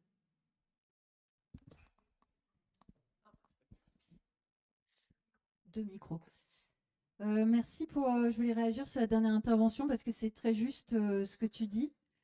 Il peut y avoir un petit retour de bâton quand on est une municipalité très volontariste et qu'effectivement, après, tout le monde pense que la mairie fait tout. Par exemple, or, je voudrais quand même repréciser, puis je vais revenir aussi après sur les locations, que, attention, le mal logement a des dégâts dont nous payons les pots cassés et il est bien normal de faire notre fonction sociale là-dessus. Mais enfin, attention, on ne se substitue pas aux propriétaires. Moi, par exemple, il y a eu récemment un incendie à Noailles sur un immeuble privé. Donc, on a évacué les personnes, etc. Les propriétaires, s'il y avait des propriétaires qui étaient occupants et d'autres non, donc il y avait des locataires à qui les propriétaires disaient « allez voir la mairie pour être logés ». Attendez, là, vous avez vos assurances, c'est à vous de vous en occuper, etc. Donc nous, quand on intervient, y compris d'ailleurs sur les travaux d'office, etc., sur un certain nombre de choses, on se retourne contre le propriétaire. Parce que ça, je n'ai pas eu le temps de détailler tout à l'heure. Mais à un moment donné, on n'est pas non plus en train de tout payer à la place de propriétaires privés. Parce que ça, il faut quand même aussi le rappeler. Parce que je vois bien que parfois, à force d'être très volontariste, et c'est vrai que faut pas oublier qu'au départ, c'est la responsabilité de propriétaires privés qui n'entretiennent pas leurs biens et que c'est pour ça d'ailleurs qu'ils sont sanctionnés. Donc nous, on arrive derrière en substitution, mais on refacture ou en tout cas, on poursuit en justice. Enfin, attention quand même à toutes ces choses-là. Le lien avec la population, il est important et je confirme pour le collectif du 5 novembre. Parmi mes adjoints de secteur, il y a Isabelle Bordet qui faisait partie des psychologues qui travaillaient dans la commission des psychologues qui accompagnaient les délogés. Bon, elle est devenue adjointe de secteur avec nous. On a toujours été, nous, la mairie du 1-7, en tout cas, vu qu'on est à côté de Noailles, en lien avec une bonne partie du collectif du 5 novembre. Alors, par exemple, je vais prendre un exemple concret pour te répondre aussi sur la réquisition, tout ça. Par exemple, c'est eux qui nous ont alerté qu'au 43 rue d'Aubagne, il y avait destination famille, que l'immeuble, ça allait pas, il y a eu un droit de retrait. Et en fait, ils ont toujours été proactifs de m'alerter que cet immeuble, il n'allait pas. Et en fait, c'est vraiment suite au travail de vigilance qu'on a eu ensemble que j'ai demandé à la ville de préempter le 43 rue d'Aubagne quand il a été à la vente, parce qu'il faut qu'il y ait une vente pour préempter. Et aujourd'hui, on l'a préempté, ça faisait partie des immeubles que je vous montrais qui sont en travaux de mise en sécurité. Et on va pouvoir en faire des logements sociaux.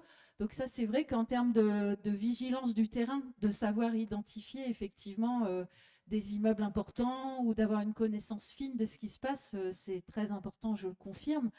Ensuite, comme il y a un regain de pétitions là, sur les réquisitions, il a été répondu, bon, les contraintes juridiques qu'on a par rapport au droit de propriété, mais surtout, je m'amuse souvent à répondre que en fait, les réquisitions, c'est bien si on peut en faire un jour, mais on est en train déjà, avec plein d'autres moyens, savoir la préemption, l'expropriation, l'acquisition au prix de vente des domaines. En fait, on n'attend pas la réquisition qui est très longue et très compliquée pour pouvoir maîtriser des immeubles. Donc, je veux dire, des fois, c'est pas forcément le chemin le plus long qu'il faut prendre, même s'il est peut-être plus soi-disant radical. En fait, on a d'autres procédures juridiques qui nous permettent aujourd'hui d'avoir des logements. Je vous rappelle le chiffre que je vous ai cité tout à l'heure sur la société publique d'intérêt national. On a récupéré un stock de 70 immeubles vides, parce que la plupart ils étaient vides, et l'objectif c'est 180. Et ça, on le fait sans passer par la réquisition. Donc, je suis pour qu'on avance là-dessus, mais ne pensez pas que c'est le seul moyen juridique d'acquérir des immeubles et de pouvoir faire quelque chose, heureusement. Enfin, sur les locataires, j'ai envie de te dire, donc d'abord avec la réserve que j'ai dite, qui est que attention aussi aux responsabilités des propriétaires et à ne pas se substituer. Il faudrait déjà qu'il y ait plus de mise en location, d'où les Airbnb, etc. Parce qu'aujourd'hui, c'est comme le marché de l'emploi, c'est des marchés. Donc le fait qu'il y ait trop peu de logements mis à la location réduit le rapport de force des locataires, déjà, premièrement. Donc c'est pour ça que c'est important d'avoir une politique active de renouvellement de logements, de création de logements, pour pouvoir déclencher plus de mise en location, puisque ça joue sur le prix, les droits, etc. Ensuite, sur le permis de louer. C'est une compétence de la métropole. Elle l'a mis en place sur Noailles. Aujourd'hui, il est étendu à d'autres quartiers, à Martigues, je crois, l'a pris. Enfin, il y a plusieurs villes de la métropole qui l'ont étendu. Moi, ce que j'en ai vu, c'est que le service était plutôt très proactif. Et en plus, ils ont la capacité, alors ça c'est important, puisque les services de la ville, effectivement, peuvent rentrer dans les immeubles quand il y a un signalement de péril ou un doute. Mais ce qui est très intéressant avec ce service de la métropole, c'est qu'il peut rentrer lui aussi dans l'immeuble. Parce que c'est pas rien pour la puissance publique de rentrer dans un immeuble, vous savez, quand c'est privé. Et notamment, il peut faire des préconisations sur les parties communes des cages d'escalier. C'est très intéressant et le bilan est plutôt positif du permis de louer pour tous les propriétaires, je veux dire, qui ne sont pas malveillants, puisqu'ils peuvent se faire accompagner. C'est plutôt un dispositif dont je confirme vraiment l'intérêt, y compris parce qu'il peut aller au-delà du logement et que ça permet de voir. Et d'ailleurs, il y a des visites d'inspecteurs du permis de louer qui peuvent donner lieu à des signalements à la ville, éventuellement, de danger sur l'immeuble. Donc, c'est quand même intéressant comme dispositif. Enfin, je n'ai pas parlé de l'encadrement des loyers, mais c'est pour ça que j'en profite pour le dire. Nous l'avons bien voté, je le rappelle, mais comme nous, on est arrivé en 2020, le temps qu'on le vote, on n'était pas parmi les premières vagues de villes qui ont demandé l'encadrement des loyers. Je reprécise bien qu'aujourd'hui, la métropole nous l'a quand même voté, même s'ils étaient contre, puisqu'il fallait que la métropole nous permette de postuler auprès de l'État pour l'encadrement des loyers.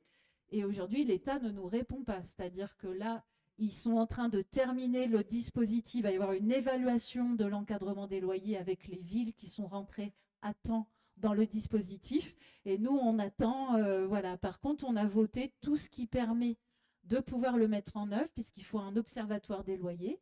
Donc tout ça, c'est prêt, on l'a voté, l'association qui pourra le faire, etc. etc. Par contre, on est aujourd'hui bloqué par le gouvernement et donc on attend là ce fameux retour, le rapport d'évaluation sur l'encadrement des loyers en France qui peut donner lieu ou pas à une deuxième vague d'entrée dans le dispositif d'encadrement des loyers. Voilà, sur des mesures complémentaires. Merci Sophie. Marianne? Oui, ça fait la transition entre voilà, les élus locaux et les élus parlementaires que nous sommes sur la question d'encadrement des loyers. C'est une expérimentation aujourd'hui, hein, qui se termine en novembre 2026. Ça va être un bras de fer que de le maintenir. Donc aujourd'hui, on est en train de travailler, on prendra appui d'ailleurs sur ce que fait Marseille, là. On est en train de travailler avec les parlements, enfin les sénateurs communistes, mais en lien avec les députés sans aucun problème, et certainement d'autres autres groupes de gauche au Sénat comme à l'Assemblée, pour demander la pérennisation du dispositif, sa généralisation à toute la France et son amélioration. Voilà. Et on sera dans un bras de fer. Évidemment, la droite en face ne rêve que d'une chose, c'est de faire tomber cet encadrement du loyer. Donc, on s'appuiera sur la démarche de Marseille et puis on s'appuie sur ce que ça a permis, notamment à Paris, ce que ça permet dans ces grandes villes. Et on voit bien avec l'inflation, des coûts du foncier, des coûts de construction, l'inflation des loyers. Je pense que c'est un dispositif absolument indispensable et si ça peut permettre, on prendra de l'inspiration chez nos amis belges et puis comme ça, on s'échangera les bonnes idées, les bonnes pratiques, mais c'est aussi un combat qu'on va porter au Parlement sur l'encadrement des loyers. Concernant les syndics, c'est évidemment une question centrale sur laquelle, quand on a étudié les copropriétés, on est revenu. Je peux vous dire que l'audition avec les syndics, ça a été pour moi la plus mauvaise audition de voir ces représentants des syndics d'une arrogance. Voilà. Mais bon, on a des préconisations, notamment dans le rapport, c'est obligation de formation, commission de contrôle, conseil disciplinaire, ils n'en ont pas quand même. Voilà. Et notamment, ils ont une obligation de signalement en cas de marchand de sommeil. Et donc, on demande à ce qu'ils soient sanctionnés quand ils ne remplissent pas leurs obligations. Voilà. Parce que les syndics, on sait qu'ils sont en effet parfois au croisement de tout. Ils font la gestion de la copro, mais en même temps, ils ont aussi des filiales qui leur permettent, qui interviennent sur l'électricité.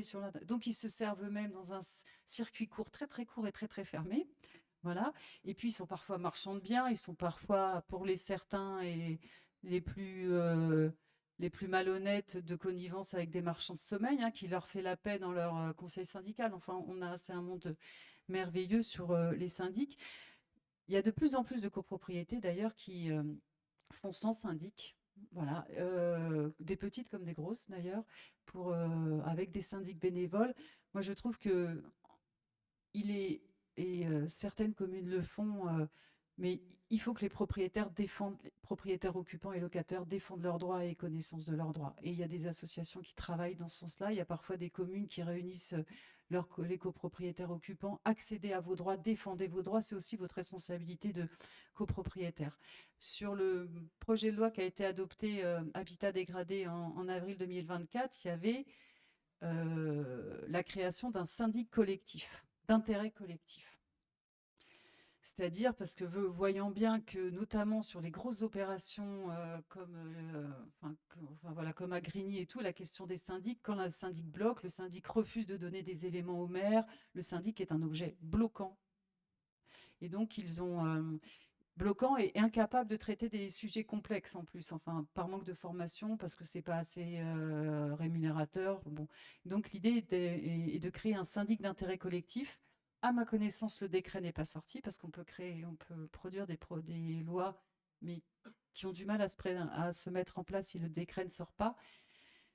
Mais le décret n'est pas sorti et l'idée, c'était de s'appuyer sur l'expertise des bailleurs pour qu'ils puissent devenir des syndics d'intérêt collectif. Voilà, à mon avis, ce n'est pas mis en œuvre. Je pense qu'ils freinent des cas de fer pour que ça se mette en œuvre. Mais c'est un sujet qui est sur la table et qui montre bien que la question du syndic est une question centrale et qui est aujourd'hui très insatisfaisante de la manière dont ils agissent sur le terrain. Donc, on ne manquera pas de leur demander où en est la parution de ce décret pour voir arriver ce syndic d'intérêt collectif pour gérer voilà, les situations voilà, d'intérêt public majeur comme le sont nos copropriétés. Alors, le dernier mot avant la pause. Alors, c'est à Simon. Voilà. oui, donc sur l'encadrement des loyers, on a eu une petite victoire qui est essentiellement due en fait à la construction du rapport de force et qui est détaillée dans un excellent journal. Voilà, donc c'est une mesure qui est très loin d'être parfaite, mais qui est une première étape à Bruxelles dans la bonne direction où les locataires peuvent contester des loyers abusifs. Donc il y a encore beaucoup qui restent à leur charge, mais c'est un pas dans la bonne direction. Donc ça appuie toute l'importance de créer un rapport de force pour imposer certaines mesures. Et alors, je voulais revenir sur la question aussi des réquisitions de plusieurs mécanismes qui existent, mais qui sont en fait, qu'on utilise, notamment à Forêt, mais qui sont souvent mal faits ou en tout cas ils sont conçus pour ne pas trop pénaliser les propriétaires non plus. Et donc, on a par exemple la possibilité de réquisitionner des immeubles vides pour des sans-abri. Ça, c'est très bien sur papier, mais les lobbies des propriétaires ont réussi à introduire tellement de conditions dans la loi qu'en fait, ils l'ont pratiquement vidé de toute substance. Donc, il faut que les bâtiments soient vides depuis 12 mois. Il faut que la commune n'ait aucun logement public vide, sinon elle ne peut pas réquisitionner. Mais donc, il y a toujours des logements publics vides puisqu'il faut les rénover, etc. Donc, c'est pratiquement impossible. Et puis ensuite, il faut les dédommager. Et donc, on en revient toujours au même problème. Souvent, il y a des outils qui existent, ils sont compliqués, mais même quand on peut les utiliser, il faut aussi des moyens. Et donc, ça montre un petit peu ce que j'essaie d'expliquer, à quel point on est démunis par rapport au logement privé à Bruxelles et que ça, c'est vraiment quelque chose qu'on doit essayer de résoudre. Et pour terminer, je voudrais vraiment appuyer l'importance de se reposer sur les gens, de travailler avec les gens, d'être proche des gens. Parce que la situation du logement, c'est compliqué, ça prend souvent très longtemps. Moi, je reçois beaucoup de personnes qui ont des situations catastrophiques et pour lesquelles je ne peux pas trouver de solution d'urgence. Mais le fait de les écouter, de les impliquer, d'essayer de politiser les problèmes, ça fait partie de la solution et on a besoin de ça pour pouvoir créer un mouvement plus large pour le droit au logement. Et donc, ça fait vraiment partie de notre travail de tous les jours qu'on essaie de développer avec les majorités dans lesquelles on est rentré. Merci beaucoup. Tout dernier mot pour Ismaël Gonzalez pour le Parti de la gauche européenne. Oui, très rapide, parce que je crois qu'il y a un camarade qui a parlé, il vient juste de sortir, à propos des coopératives, des syndicats et d'autres modèles de copropriété. Mais en définitive, c'est vrai que c'est une opportunité. Il y a eu vraiment deux modèles. Moi, je viens d'une ville en périphérie de Madrid qui s'appelle Rivas. Elle a été construite par des coopératives ouvrières entre des camarades du syndicat et des camarades du Parti communiste d'Espagne à l'époque. Mais le problème, c'est que s'il n'y a pas un entourage légal, s'il n'y a pas une action coordonnée des institutions publiques, des mouvements sociaux, des syndicats et de tout le monde, le problème, c'est qu'après, même si tu crées des logements qui, à un moment donné, sont pas chers, si après, tu n'as pas une régulation légale qui dit que tu ne peux pas augmenter le prix des logements, on est reparti à nouveau dans le même cercle vicieux. Et il faut faire vraiment attention parce que c'est une bonne solution, avoir des coopératives, de l'inversion publique pour avoir du logement public, sociaux et public en général, mais il faut encore insister encore plus sur la législation. Parce que le fait, par exemple, nous, ma municipalité, c'est Rivas Vacia Madrid, vous pouvez le trouver n'importe où, c'est un modèle de coopérative ouvrière qui a été copié du modèle de la Yougoslavie de Tito. Mais le problème, c'est au bout de 10 ans, 20 ans, quand la protection est finie dans le modèle légal espagnol, c'est-à-dire tu as deux modèles, 10 ans de protection ou 20 ans de protection. Quand la protection elle est finie, et bien les ouvriers qu'on avait eu accès à un logement à 12 000 euros pour 140 mètres, ils peuvent le vendre à 200 000 euros. Et qu'est-ce que tu vas lui dire? Non, ne le vends pas.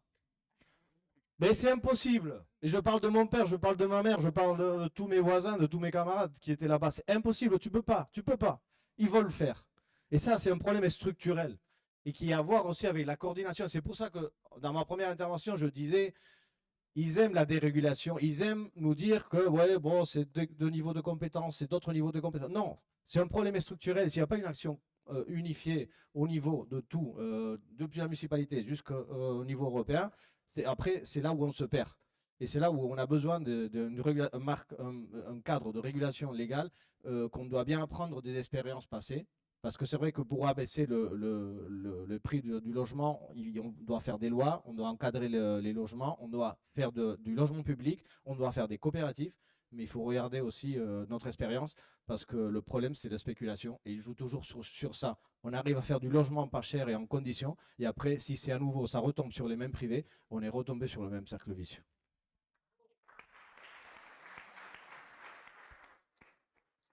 Alors, on vous propose d'aller détendre vos jambes un petit quart d'heure. On se retrouve ici à 20 pour la seconde table ronde, justement sur les alternatives, propositions pour le logement en France et en Europe.